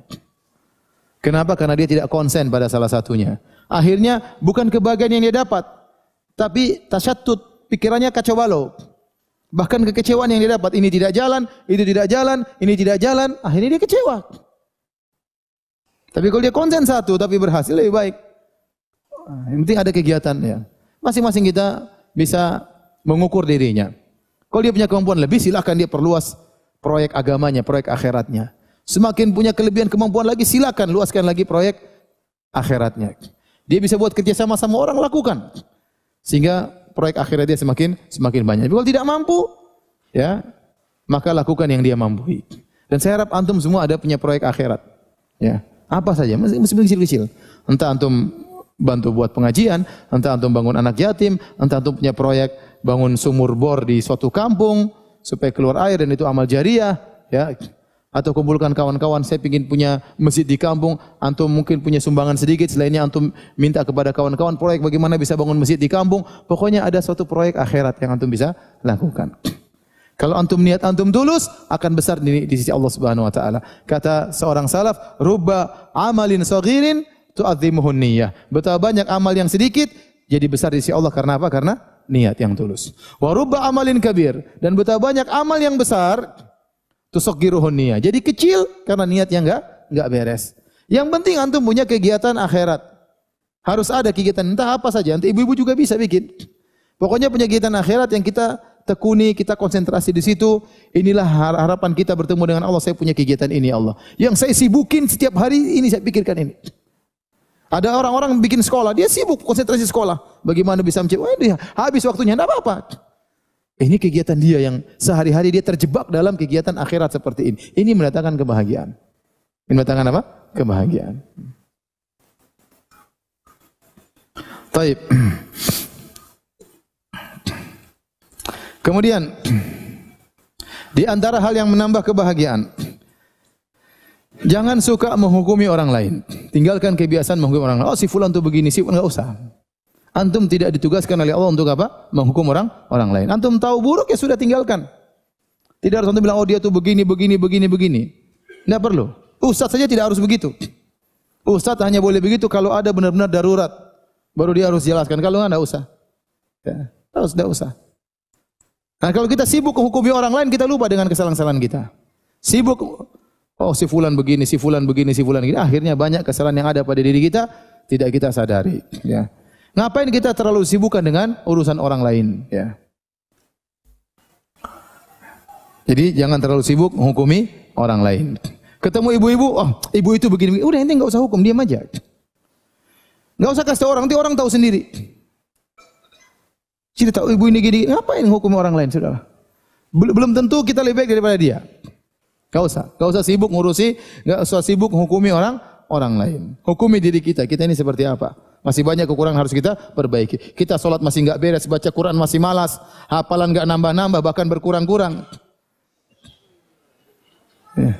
Berkurang jelas, nambah nggak jelas. Ya. Sengurusi orang ngapain? Hukum-hukumnya orang. Ibu itu begini, bapak ini begini, si fulan ngapain? Ada orang khusus yang berbicara tentang masalah itu. Itu pun kalau darurat. Ya. Jangan sibuk menghukumi orang lain. Biarkanlah berjalan. Kemudian di antara hal yang paling membuat kita bahagia, tidak tahu urusan orang lain. Ini paling buat kita bahagia, terutama di zaman sekarang ini. Dan benar-benar ini sabda Nabi, min husni islamil mar'i tarkuhu ma la ya'nih. Di antara keelokan Islam seorang meninggalkan yang bukan urusannya. Kita ini sekarang terlalu banyak maklumat, terlalu banyak informasi yang masuk ke dalam otak kita, yang memenuhi hard disk kita. Yang informasi tersebut tidak menatap di kepala kita, hanya sekedar numpang lewat kemudian pergi. Yang hanya membuat konsentrasi kita hilang. Kita zaman penuh dengan informasi. Seorang punya Facebook saja, informasi terlalu banyak masuk di otaknya, masuk di HP-nya, dia lihat satu persatu. Seorang punya Twitter, kemudian dia punya langganan sampai 200 langganan. Wes. Presiden Amerika langganan dia. Presiden Korea langganan dia. Presiden aja berapa presiden dia langganan. Belum lagi artis, si fulan. Ustadz juga ada, Ustadz fulan. Berita ini, .com banyak sekali. Apa enggak stres otaknya? Apakah itu bikin dia bahagia? Tidak sama sekali. Yang saya sering sampaikan hal ini. Saya bicara tentang diri saya. Ya, saya dulu punya banyak kawan. Saya punya Twitter, punya ini. Setelah saya tinggalkan, saya lebih bahagia. Tidak terlalu tahu banyak urusan orang. Ya. Ustaz, tapi saya bisnismen. Ya, tidak apa-apa. Kalau ente memang perlu tahu, silakan. Ada hubungannya dengan bisnis, silakan. Ya. Tapi tidak semua kita bisnismen. Banyak di antara ibu-ibu cuma hanya ibu rumah tangga. Terus mau tahu berita ini, berita anu, ngapain? Setelah dia punya berita pun dia tidak jadi pakar politik. Enggak juga. Hanya politik rumah tangga dia kuasai. Yang penting kuasai suaminya selesai. Ngapain berita macam-macam bikin pusingnya? Ben. Sekarang semua orang tahu apa saja, coba. Maksudnya enggak usah jauh-jauh, orang mungkin jual es, jual apa. Tapi kalau bicara tentang informasi, ini tidak tersusun rapi. Apa manfaatnya dia di akhirat? Di dunia pun tidak jadi pakar, di akhirat terbuang-buang sih waktunya. Apakah dia untuk membaca informasi yang banyak itu tidak buang waktu? Buang waktu tidak? Buang waktu. Kalau 1000 informasi masuk di kepalanya tiap hari, betapa waktu habis? Kapan dia baca Qur'annya? Kapan dia tadabbur ayat-ayat Allah Subhanahu wa taala? Bagaimana dia mau menangis di hadapan Allah sementara informasi begitu banyak? Inilah ada kasus inilah kemudian berkembang ini tidak berhenti. Saya bilang sekarang antum di zaman antum butuh untuk sekali-sekali matikan HP. Ya. Binasa Ustaz kalau matikan HP. Kalau internet hilang pusing kita ya. Jadi ketergantungan terhadap berita luar biasa ya. Saya tidak mengatakan bahwasanya berita tidak manfaat, tapi saya katakan 95% tidak bermanfaat buat antum. 5% ya pilih-pilih, ente silakan dengar berita, tapi pilih-pilih. Jangan semua sumber berita ente langganan. Yang menurut ente baik itu aja langganan. Tidak semua berita kita harus tahu. Tidak semua berita kita harus apa? Harus tahu. Karena kalau Anda tahu semua berita, akhirnya waktu Anda habis. Mau ngurus suami enggak ada waktu, mau ngurus istri enggak ada waktu, mau ngobrol sama istri enggak ada waktu, mau senyum sama anak-anak, mau pelukan sama enggak ada waktu, mau jalan-jalan sama anak enggak ada waktu. Terus kehidupan apa yang buat Anda bahagia kalau bukan begitu? Kalau Anda tidak dekat sama istri dan anak-anak, terus apa kebahagiaan yang Anda dapatkan? Kalau Anda tidak dekat dengan orang tua, apa kebahagiaan yang Anda dapatkan? Tidak ada kebahagiaan. Anda merasa hebat punya informasi, orang lain mungkin yang lebih banyak browsing, lebih banyak informasi daripada Anda. Jadi kalau Anda ingin bahagia, ya udah, jangan terlalu banyak dengar apa? Berita. Ini benar nasihat dari saya ya. Jangan terlalu banyak dengar apa? Berita. Kalau ada berita sangat penting, toh akan kita tahu, akan jadi buah bibir masyarakat. Antum langganan berita, jangan seluruh berita antum langganan 1-2 berita sudah cukup. Informasi dari berita tersebut sudah mewakili yang lainnya. Tidak harus Anda yang paling pakar, yang paling tahu lebih dahulu. Ini hanya menghabiskan umur Anda. Apalagi Anda sekarang rambutnya sudah pada putih semuanya. Sudah berapa kali khatam Quran? Enggak pernah. Khatam berita tiap hari 1000 berita didengar. Terus apa yang Anda bawa ketemu Allah Subhanahu wa taala? Gimana kehidupan menjadi lebih afdal, lebih bermakna kalau begini caranya kita jalani kehidupan kita sehari-hari. Dipenuhi dengan informasi yang tidak membangun pribadi kita. Tidak menambah keimanan kita, enggak. Terus ketemu Allah dengan apa kita bawa? Modal apa yang kita bawa? Seorang salaf waktu dia akan meninggal anaknya menangis, katakan, "Nak, jangan kau menangis. Ayahmu telah menghatamkan ribuan kali di rumah ini," misalnya. Kita apa yang mau kita banggakan di hadapan Allah Subhanahu wa taala? Ya. Quran aja enggak pernah kita baca. Terus bagaimana bahagia? Bagaimana mau bahagia? Yang menentukan kebahagiaan Allah Subhanahu wa taala, pemilik Al-Qur'an. Anda ingin bahagia, baca Al-Qur'an, bukan baca berita.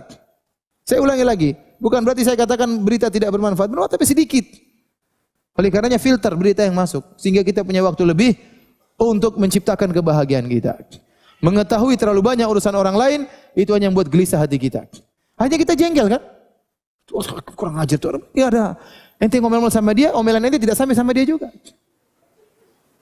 Kecuali kalau ente omel dia depan dia, bolehlah. Oh, itu kurang ajar gini-gini. Dia dengar santai-santai aja yang diomelin. Jadi kurangi ya. Min husni islamil mar'i tarkuhu ma la ya'ni. Di antara keelokan Islam seorang ya meninggalkan urusan yang bukan urusannya. Latih diri kita untuk banyak diam. Kalau orang bangga dengan pembicaraannya, banggalah dengan antum dengan diam. Kalau orang mengatakan idza kana al-kalam min fiddah was-sukut min dhahab. Kalau orang berbicara dari perak, maka diam itu dari emas. Ya. Jangan terlalu bangga menjadi pembicara. Jangan terlalu bangga menjadi komentator. Tidak semua perkara kita komentari. Dia komentar dalam hati sudah. Enggak usah kita ungkapkan. Kalau kita ungkapkan langsung dicatat oleh malaikat. Selesai. Kalau ungkapan kita benar, alhamdulillah. Kalau salah, repot. Sudah salah kemudian bikin heboh banyak orang, bikin ribut banyak orang. Jadi bahan pembicaraan di antara orang lain. Dia jadi bahan perdebatan di antara banyak orang. Kita repot nanti hari kiamat. Jadi jangan lupa ya. Kalau ingin bahagia, kurangi mengetahui banyak berita. Jangan. Ya. Taib, ini yang keberapa sekarang? Berapa? Ke-11. 12. Di antaranya, bisa jadi ada orang-orang tidak suka sama antum. Antum tahu yang ke-12, bagaimana mensikapi orang yang tidak suka sama antum. Dan pasti ada yang tidak suka. Setiap manusia ada yang suka, ada yang enggak suka. Jangan kita Tuhan aja demikian. Ada yang memuji Tuhan, ada yang mencela Tuhan. Orang Yahudi mencela Tuhan. Allah tidak selamat dari celaan orang-orang Yahudi. Wa qalatil yahudu yadullahi maghlula. Orang Yahudi berkata tangan Allah terbelenggu. Mereka mengatakan Allah menciptakan langit 6 hari, hari ke-7 Allah istirahat. Mereka cela Allah Subhanahu wa taala. Allah tidak selamat dari celaan. Para nabi juga tidak selamat dari celaan. Nabi SAW dicerca, sampai sekarang ada yang mencerca Nabi SAW dan demikian para nabi-nabi yang lain. Nah, Anda pun demikian. Mungkin ada orang benci sama Anda. Bisa jadi kebencian tersebut timbul Anda yang benar, mereka yang salah. Bisa jadi kebencian tersebut timbul karena Anda yang salah. Ya. Nah, bagaimana sikap kita terhadap orang-orang yang benci sama kita? Ya. Kalau sampai kepada kita cercaan mereka, kita lihat apakah cercaan ini benar pada diri kita. Kalau benar, maka siap kita melakukan perbaikan. Meskipun cara penyampaiannya kasar, meskipun cara penyampaian penuh dengan penghinaan, tapi kita tahu kita manusia yang penuh dengan kekurangan. Ambil faedah dari cercaan mereka, dari celaan mereka dengan perbaiki diri kita. Jangan kita angku, jangan kita kemudian arogan. Seakan-akan tidak punya salah. Siapapun Anda pasti punya salah. Tapi kalau kita tahu ada orang yang benar benci kita yang benar, dia yang benci, selalu cari kesalahan, nuduh yang tidak. Bagaimana supaya kita bahagia? Tadi kita bilang Allah saja tidak selamat, apalagi saya. Sudahlah. Itu sudah sunatullah berjalan. Itu sudah suatu problematika yang tidak ada solusinya. Anda ingin dipuji oleh seluruh manusia di atas muka bumi ini? Mustahil. Ridwan nas ghayatun la tudrak. Keridhaan manusia adalah tujuan yang tidak mungkin tercapai. Ya. Ini namanya kehidupan. Ada yang mencela, ada yang memuji. Orang yang mencela Anda, ya sudah. Sudahlah, itu biasa. Anda pasti dicela, cepat atau lambat pasti ada yang mencela, pasti ada yang memusuhi, pasti ada yang tidak suka. Siapapun Anda. Kalau tidak bisa diperbaiki, sudah biarin, begitulah kehidupan. Ini problematika yang tidak ada solusinya. Suatu problematika yang tidak ada solusinya, itu bukan problem. Itu namanya lika-liku kehidupan. Saya ulangi, suatu problematika yang tidak ada solusinya, itu bukan problem. Itu namanya apa? Lika-liku kehidupan. Orang mengeluh, Ustaz, saya kok rambut saya semakin hari yang putih semakin banyak. Itu bukan problem. Itu memang kehidupan seperti itu.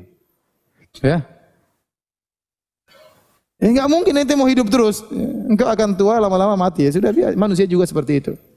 Sama seorang datang ke Jakarta kemudian ngeluh, Jakarta macet. Ya sudah, enggak ada solusinya.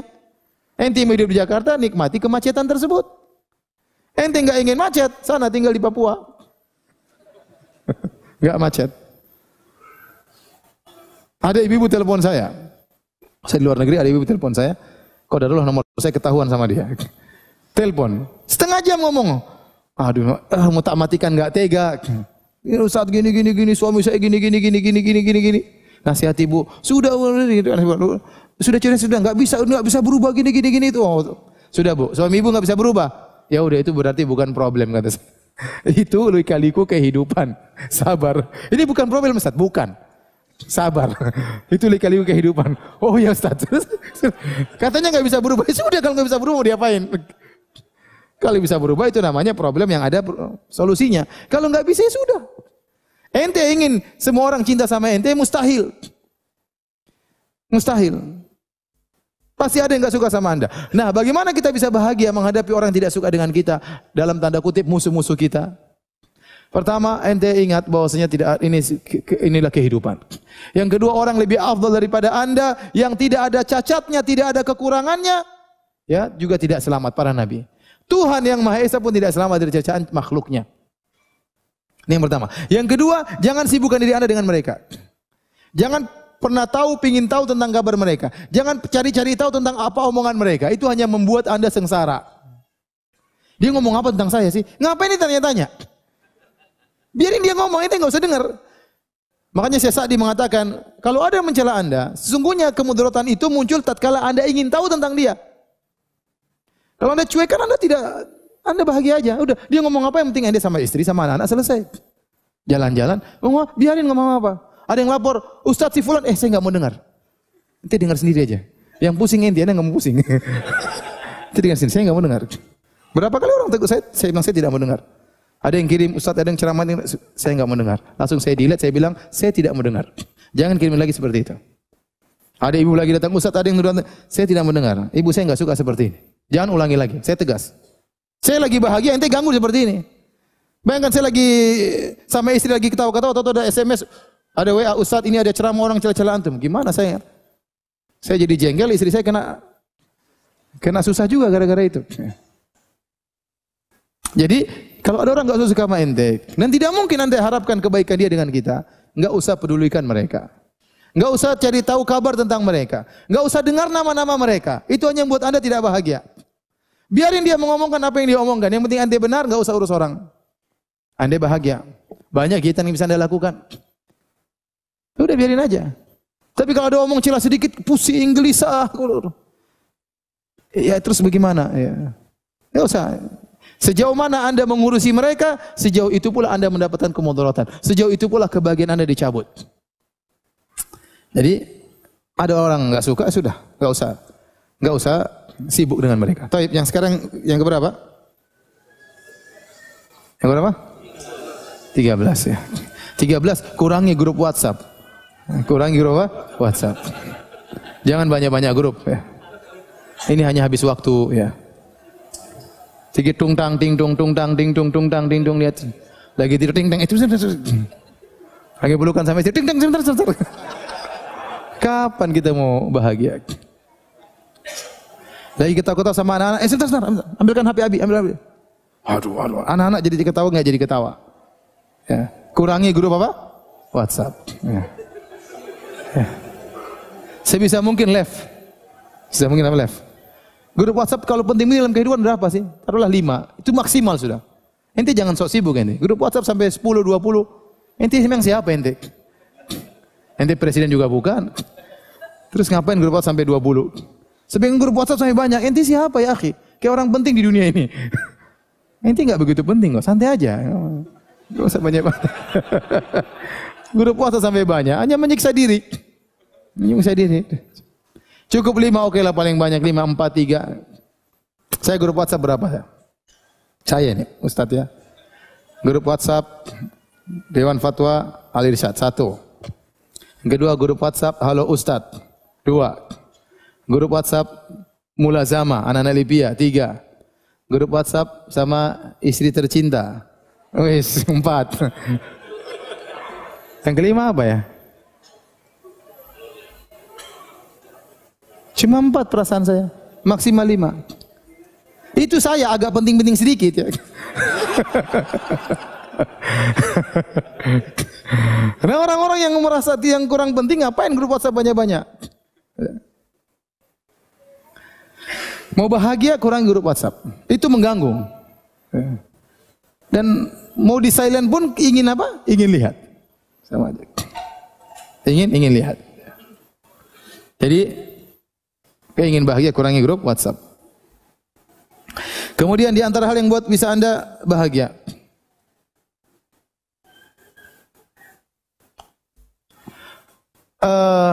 Kalau tidak mampu beranikan menolak sejak awal. Ada orang minta sesuatu, Anda tidak mampu langsung bilang mohon maaf saya tidak mampu, mohon maaf saya tidak bisa. Jangan kita beri harapan kepada dia. Kita bilang insyaallah ternyata kita tahu tidak mampu, akhirnya kita sibuk, akhirnya enggak enak sama dia. Minta maaf di kemudian hari. Jangan. Enggak mampu sudah. Beranikan diri untuk mengatakan tidak kalau memang tidak mampu. Jangan gantungkan orang. Ya.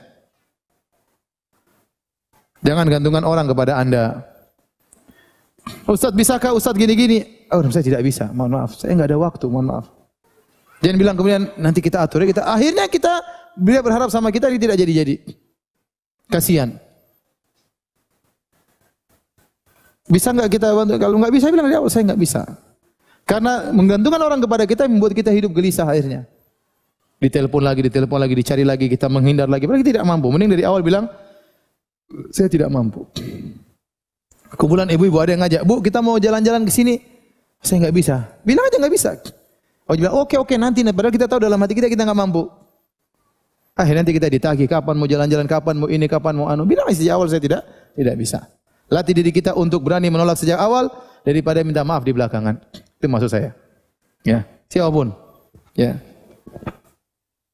Taib, di antaranya agar kita bahagia mudah memaafkan. Yang keberapa ini?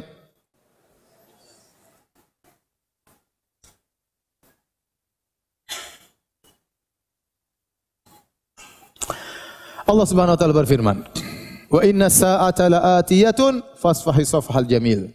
Sungguhnya hari kiamat itu akan datang, maka maafkanlah dengan pemaafan yang indah. Allah ingatkan, ente hidup cuma sebentar. Bentar lagi hari kiamat. Atau ente mati, berarti kiamat bagi Anda. Kalau udah mati sudah selesai.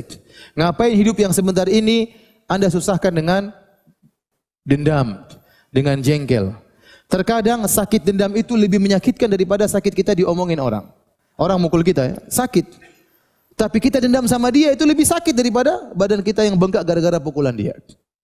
Ya. Dan ini sakit berkepanjangan. Orang mukul kita mungkin bengkak, sakitnya seminggu, sebulan taruhlah hilang. Tapi dendam bisa bertahun-tahun kalau kita enggak segera memaafkan. Ya. Jadi jangan orang suka pendendam. Ya, jangan suka jadi pendendam. Ya. Sedikit-sedikit marah. Biasanya orang sebenarnya orang yang angkuh. Ya. Susah untuk memaafkan. Angkuh. Merasa kalau dia diganggu seakan-akan harga dirinya jatuh total. Ya. Sehingga dia harus tunjukkan dia yang hebat, dia yang menang, dia tidak memaafkan. Ya. Saya dulu punya kawan kuliah ya, suka pendendam. Ada kawan saya punya masalah sama dia. Langsung dia marah, dia bilang, "Semoga Allah menyempitkan kuburannya." Ini orang belum mati padahal. Dia sudah doakan, semoga Allah menyempitkan apa? Kuburannya. Belum mati sudah doain cepat mati terus disempitkan apa? Kuburannya. Ngapain gitu? Ngapain? Ya. Laisa al-mu'min bit-ta'an wala la'an, ya. Bukanlah seorang mukmin yang suka mencela, suka memaki. Tenang, hadapi masalah dengan tenang. Nah, kalau kita biasa memaafkan, hidup kita ini tentram. Ada orang punya salah dengan kita, orang dekat, orang jauh, maafkan aja, sudah selesai. Bilang dia manusia, saya juga punya, dia juga manusia. Ada manusia terkadang emosi. Gampangkan permasalahan, jangan dibuat besar. Jangan dibuat besar. Sejauh mana Anda memaafkan, maka akan lepaslah beban dari hati Anda. Ada kalau kita punya masalah sama kerabat kita, lebih repot lagi. Punya masalah sama ibu, punya masalah sama kakak, punya masalah sama adik. Kemudian tidak kita maafkan, maka penderitaan yang panjang. Dan ini merusak kebahagiaan kita. Punya masalah sama teman kantor, kita enggak maafkan, kita setiap ke kantor kita menderita sendiri. Ketemu saling balik muka, jengkel-jengkelan, bertahun-tahun seperti itu, ngapain seperti itu? Udah selesai maafkan, selesai ketemu assalamualaikum, enggak mesti harus jadi teman dekat. Tidak harus jadi teman dekat. Yang penting sudah selesai, kita maafkan. Jadi latih diri kita untuk mudah memaafkan. Ya, ini memang berat, tetapi faedahnya kembali kepada diri kita. Selain kita dapat pahala, diampuni dosa-dosa oleh Allah Subhanahu Wa Taala, kita pun menjadi lebih bahagia. Dan saya sudah punya ceramah khusus tentang ini, tentang 20 sebab kenapa kita harus memaafkan dari buku Syekhul Islam Ibnu Taimiyah rahimahullahu taala. Kemudian di antara hal yang buat kita bahagia, ya, jangan cari musuh. Jangan cari musuh. Kalau kita tidak bisa berteman dengan dia, tidak usah jadikan dia musuh kita. Ini kaidah penting. Kalau Anda tidak cocok sama dia, sudah, tidak usah berteman aja, tapi tidak usah jadikan dia musuh Anda. Di antara jadikan musuh, kita caci dia, kita maki dia, kita cari masalah sama dia, berarti kita mengangkat dia sebagai musuh kita. Dan itu hanya menambah beban kehidupan kita. Kalau tidak cocok sama orang, sudah kita diam, kita tinggalkan begitu saja. Sudah, enggak usah kita omongkan, enggak usah kita ini, tinggalkan. Yang penting kita berpisah bukan sebagai musuh. Daripada kita jadikan dia musuh, ya, enggak usah. Kita enggak bisa berteman, tidak harus jadi musuh. Ini banyak dalam kehidupan kita, ya. Dalam dakwah juga demikian. Tidak mesti orang yang tidak cocok dengan kita kemudian kita jadikan apa? Musuh. Tidak mesti. Tidak mesti tetangga yang tidak cocok dengan kita jadikan musuh. Tidak cocok ya sudah, enggak usah dekat, enggak apa-apa. Tapi tidak mesti harus jadi musuh. Kawan kerja pun demikian, tidak cocok sama kita ya sudah jadikan bukan kawan kita, tapi tidak harus jadi musuh. Dengan demikian kita akan hidup lebih bahagia. Kemudian yang berikutnya, kalau lagi marah ingat. Kalau kita marah, kita lampiaskan betapa sering perkara yang sudah kita bina bertahun-tahun hancur seketika gara-gara marah tersebut. Hati-hati. Betapa banyak orang sudah membangun kehidupan rumah tangga puluhan tahun, udah punya anak, tahu-tahu dia emosi cerai, buyar semua kebahagiaan yang dia bangun selama ini. Sebelum antum marah, antum mikir, ini saya marah ini ada dampaknya apa? Kalau ternyata menghancurkan kebahagiaan yang sudah saya bina selama ini, ngapain saya marah-marah? Ngapain saya marah-marah? Oleh karena hati-hati. Betapa banyak marah menghancurkan suatu perjuangan yang sudah kita juangkan bertahun-tahun. Hancur gara-gara marah sesaat. Maka seorang tatkala marah dia jangan banyak omong. Idza ghadiba ahadukum falyaskut, kata Nabi. Jika salah seorang sedang marah, diam, jangan ngomong. Tenang dulu, jangan langsung bertindak, jangan langsung berkata-kata, tenang dulu. Kalau bisa pergi dulu, nanti mikir belakangan. Betapa banyak kemarahan yang akhirnya menghancurkan segalanya. Sebagaimana perkataan Seorang salaf al-ghadab awwaluhu junun wa akhiruhu nadam. Kemarahan itu awalnya adalah kegilaan dan ujung-ujungnya adalah penyesalan. Yang terakhir, yes. Jangan terlalu sering berkeluh kesah. Ketahuilah kebanyakan keluh kesah Anda tidak akan merubah kondisi. Hanya akan menghinakan diri Anda. Hanya akan merendahkan diri Anda. Tapi berkeluh kesahlah kepada Allah Subhanahu wa taala. Kalaupun Anda harus berkeluh kesah, maka pilihlah orang yang pantas untuk Anda berkeluh kesah. Yang bisa memberi masukan, yang bisa menaikkan ya semangat Anda. Tidak semua orang Anda datang Anda berkeluh kesah. Keluh kesah tersebut seringnya tidak merubah kondisi Anda. Hanya semakin menghinakan Anda di hadapan manusia. Kalau Anda ingin bahagia jangan suka berkeluh kesah. Hadapi, tenang, yakin kepada Allah Subhanahu wa taala bahwasanya problem itu bisa Allah hilangkan dengan mudah sehingga kun fayakun selesai. Dekatkan diri Anda kepada Allah Subhanahu wa taala. Baik, demikian saja karena waktunya tinggal 5 menit. Kalau ada yang bertanya saya persilakan.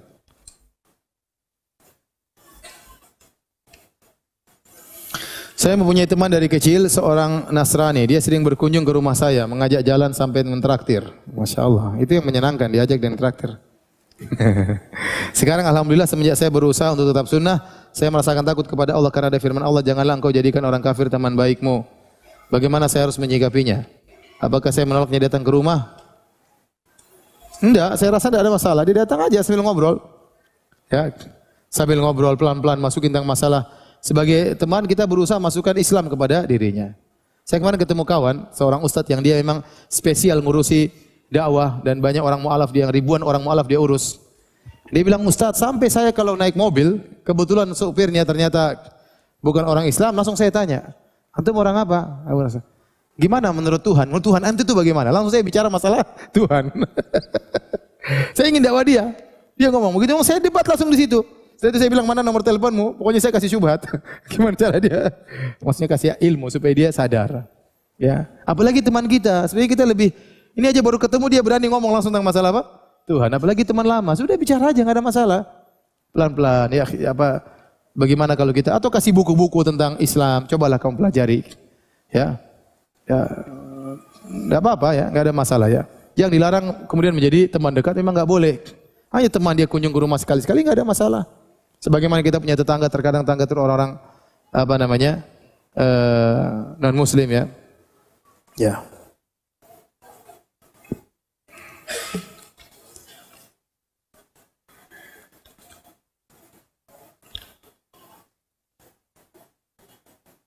Ustaz, saat kita berpergian membawa Al-Quran kecil pocket, kita taruh di atas saku atau baju, bolehkah tanpa sengaja ataupun sengaja kita bawa masuk dalam kamar mandi?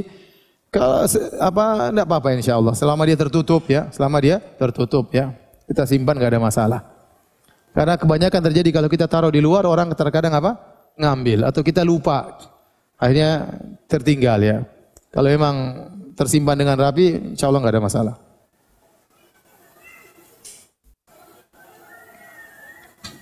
Ustadz, saya ditolak ta'aruf karena saya gendut. Apakah harus kurus dulu baru dapat jodoh? Usaha, kan namanya usaha. Ya udah kurus dulu. Ya, usaha ya. Nanti kalau udah berhasil gemuk enggak apa-apa. Ya, namanya ya secara biasa orang suka yang lebih langsing ya. Itu biasa, itu manusiawi ya. Manusiawi ya. Apalagi saingan banyak sekarang. Ini apa, olahraga dulu, kuruskan badan ya. Baru coba lagi ta'aruf ya. Insyaallah ada perubahannya.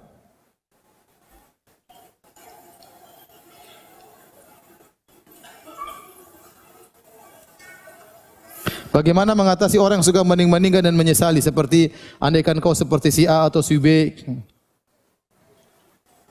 Nasihati, percuma mas, tidak ada faedahnya. Percuma sayang, tidak ada faedahnya kau bandingkan saya dengan dia. Ya. Saya tidak akan bisa pernah jadi apa? Dia. Ya. Takdirmu sudah begitu mas, sabar. Ya nasihati, nggak boleh seperti itu, menyakitkan hati. Suami bandingkan istrinya dengan istri orang lain, istri bandingkan suami dengan suami orang lain. Ya. Ini perkara yang sangat menyakitkan. Ya. Makanya di surga kelak di antara sifat-sifat bidadari, ya qasiratu tarf. Dia menundukkan pandangannya hanya melihat suaminya. Dia tidak pernah membandingkan suaminya dengan suami orang orang lain. Dan itu di antara bentuk kebahagiaan. Bagaimana sikap kita menghadapi tetangga yang selalu pura-pura tidak melihat kami dan selalu minta ditegur terlebih dahulu? Ya sudah, tegur aja dulu, enggak ada masalah. Enggak usah cari masalah, enggak usah dia mau ditegur, tegur aja kan gampang aja. Assalamualaikum, udah, biarin aja. Daripada nanti pulang itu enggak mau ditegur, enggak usah diurusin. Udah.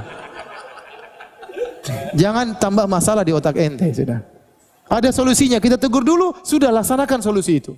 Biarin aja, dia modelnya begitu, ya sudah. Nah, dia udah, jangan tambah problem. Udahlah, biarin aja, dia yang sukanya begitu, ya sudah. Ada masalah.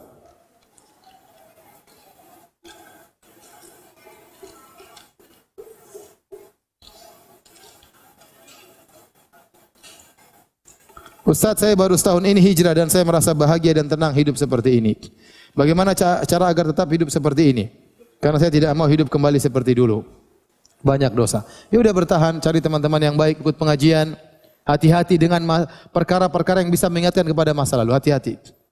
Karena orang baru bertobat, setan ingin mengembalikan kita kepada masa lalu. Ya. Saya cerita tentang saya sendiri. Saya dulu main musik. Sampai manggung-manggung. Terus saya tobat. Itu sampai berapa kali saya sering mimpi main gitar dalam mimpi. Bertahun-tahun, itu bukan bertahun-tahun. Tahu-tahu bangun, alhamdulillah cuma mimpi. Sering saya begitu. Ya, sering saya begitu. Artinya setan berusaha untuk mengingatkan kita dengan masa lalu agar kita kembali. Dia tidak berhasil menggoda kita tatkala di alam sadar, dia ganggu di alam mimpi. Nah, kalau kita ternyata punya kawan-kawan yang bisa membuat kita kembali masa lalu, blokir. Jangan bilang saya mau nasihati dia. Kalau ente tidak mampu, enggak usah blokir aja, lebih aman. Keselamatan agama lebih utama daripada pertemanan. Jadi segala hal yang bisa membuat kita kembali kepada masa lalu, tinggalkan. Kalau ente tahu main-main di kampung tersebut, ternyata muncul CLBK, cinta lama bersih kembali, jangan ke situ. Ini ada kisah romantis di kampung ini. Sudah, jangan ke situ. Ke kampung lain aja. Nanti kampung situ ingat masa lalu, akhirnya macam-macam, udah jangan. Segala hal yang buat kita bisa kembali masa lalu, tinggalkan.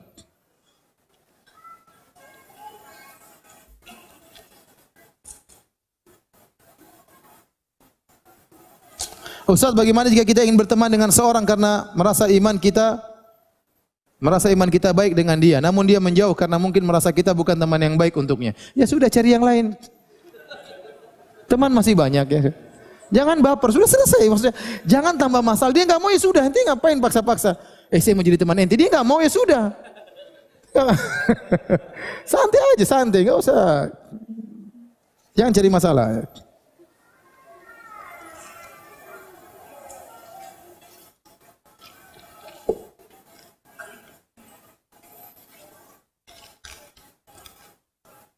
Ustaz, sebenarnya kalau kita sholat malam itu sebaiknya dilakukan sendiri atau berjamaah suami istri? Sesekali suami istri baik, tapi seringnya sendirian.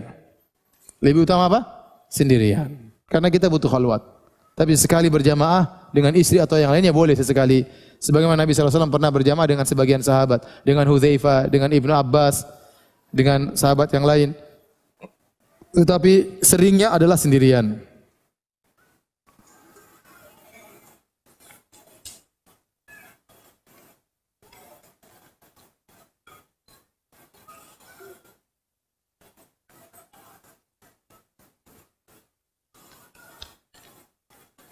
Ustaz, bolehkah kita menyungguh orang sakit non-muslim? Boleh. Termasuk kemanusiaan, tidak ada masalah. Apa kita diperbolehkan mendoakannya? Boleh, perkara kita doakan semoga cepat sembuh, tidak ada masalah. Semoga dapat hidayah, tidak ada masalah. Ya, tidak ada masalah. Ada orang miskin lapar, kita kasih makan atau tidak? Orang kafir kelaparan, kita kasih makan atau tidak? Sama aja kan, berarti kita ingin dia hidup, itu tidak? Itu tidak? Ini orang kafir mati aja, kan enggak juga. Dan bersedekah sama orang kafir itu ijma' boleh. Selama dia bukan kafir harbi, bukan orang kafir yang menyerang agama kita. Di antara dalilnya Allah berfirman, "Wa yut'imuna at'ama 'ala hubbihi miskinan wa yatiman wa asira." Dan mereka beri makanan yang mereka sukai kepada orang miskin, kepada anak yatim dan kepada tawanan perang. Tawanan perang itu agamanya lain. Itu dipraktikkan oleh para sahabat. Sampai para sahabat waktu dalam perang Badar, mereka menawan orang-orang kafir Quraisy. Dan makanan yang paling enak bagi mereka adalah roti, gandum, korma nomor 2. Ya. Tapi karena mereka tahu Nabi menyuruh mereka berbuat baik kepada tawanan, sehingga mereka kasih gandum kepada tawanan. Mereka makan korma. Sampai tawanan tersebut sampai malu. Bagaimana kita ditawan, terus makanan enak dikasih kepada kita, yang ngasih makannya kurang enak. Ya. Seperti kita nawan orang, kita bawa nasi, ada kambing, ada tempe. Kemudian kambingnya kita kasih dia, kita makan tempe. Yang dikasih kambing kan gak enak. Gimana masa kita jadi ditolong malah dikasih kambing, dia makan tempe. Itu dipraktikkan sahabat terhadap tawanan orang kafir. Jadi tidak apa-apa kalau ada orang kafir kita jenguk, kita doain semoga cepat sembuh, semoga dapat hidayah, ya tidak ada masalah. Sebagai bentuk kemanusiaan. Kalau kita bisa sisipkan dakwah lebih baik. Ustaz, seberapa penting olahraga memanah untuk ibu-ibu? Enggak lah, ibu-ibu enggak usah mana-mana lah. Saya tidak menganjurkan ya. Bawa mana-mana. Olahraga yang lain, olahraga yang menyenangkan bapak-bapak, gimana caranya? Yang penting sehat ibu-ibu, jalan pagi kayak apa, kayak senam kayak di antara ibu-ibu. Nah, bikin sekali-sekali seminggu sekali ngumpul, senam bareng-bareng ya. Daripada di tengah jalan putar musik kemudian dilihat oleh para laki dengan baju yang membentuk tubuh, ya jangan. Yang penting ibu-ibu kumpul di mana ya. Senam kan sebentar, cuma ketemu senam 1 jam pulang. Jangan ketemu senam 1 jam ngobrol 5 jam.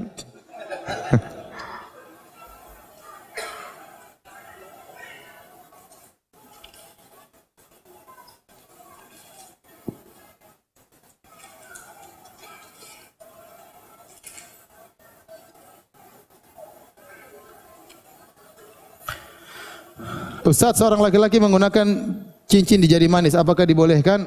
Ya. Yang tidak boleh ini 2 ya. Jari apa? Tunjuk dengan jari tengah.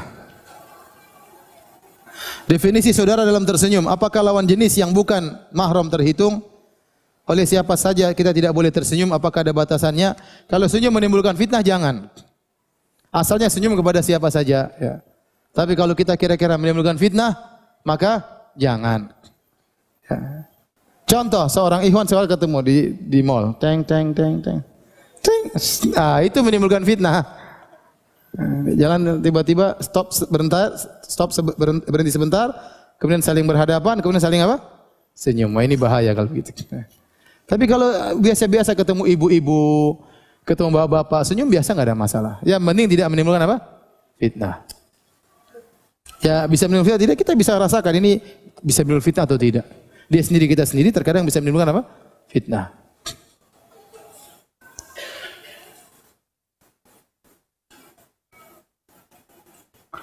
Kita ketika berniat bersedekah dengan harta terkadang ada bisikan-bisikan syaitan seperti tambahkan jumlah sedekah itu. Ah, kamu berbuat itu karena ingin pujian dan sebagainya. Bagaimana kita menghadapi hal tersebut? Padahal awalnya kita sudah berniat lillahi ta'ala. Kalau ada setan bilang kamu riya, tambah sedekahnya. Ya. Enak aja setan, saya ikhlas kok, tambah sedekahnya. Biar setan tambah jengkel ya. Cuek aja. Ya. Tapi demikian saja kajian kita. Kurang lebihnya saya mohon maaf. Semoga Allah Subhanahu wa taala menjadikan kehidupan kita semua lebih bermakna di dunia, terlebih lagi di akhirat kelak. Subhanakallah bihamdik asyhadu an la ilaha illa anta astaghfiruka wa atubu ilaik. Assalamualaikum warahmatullahi wabarakatuh.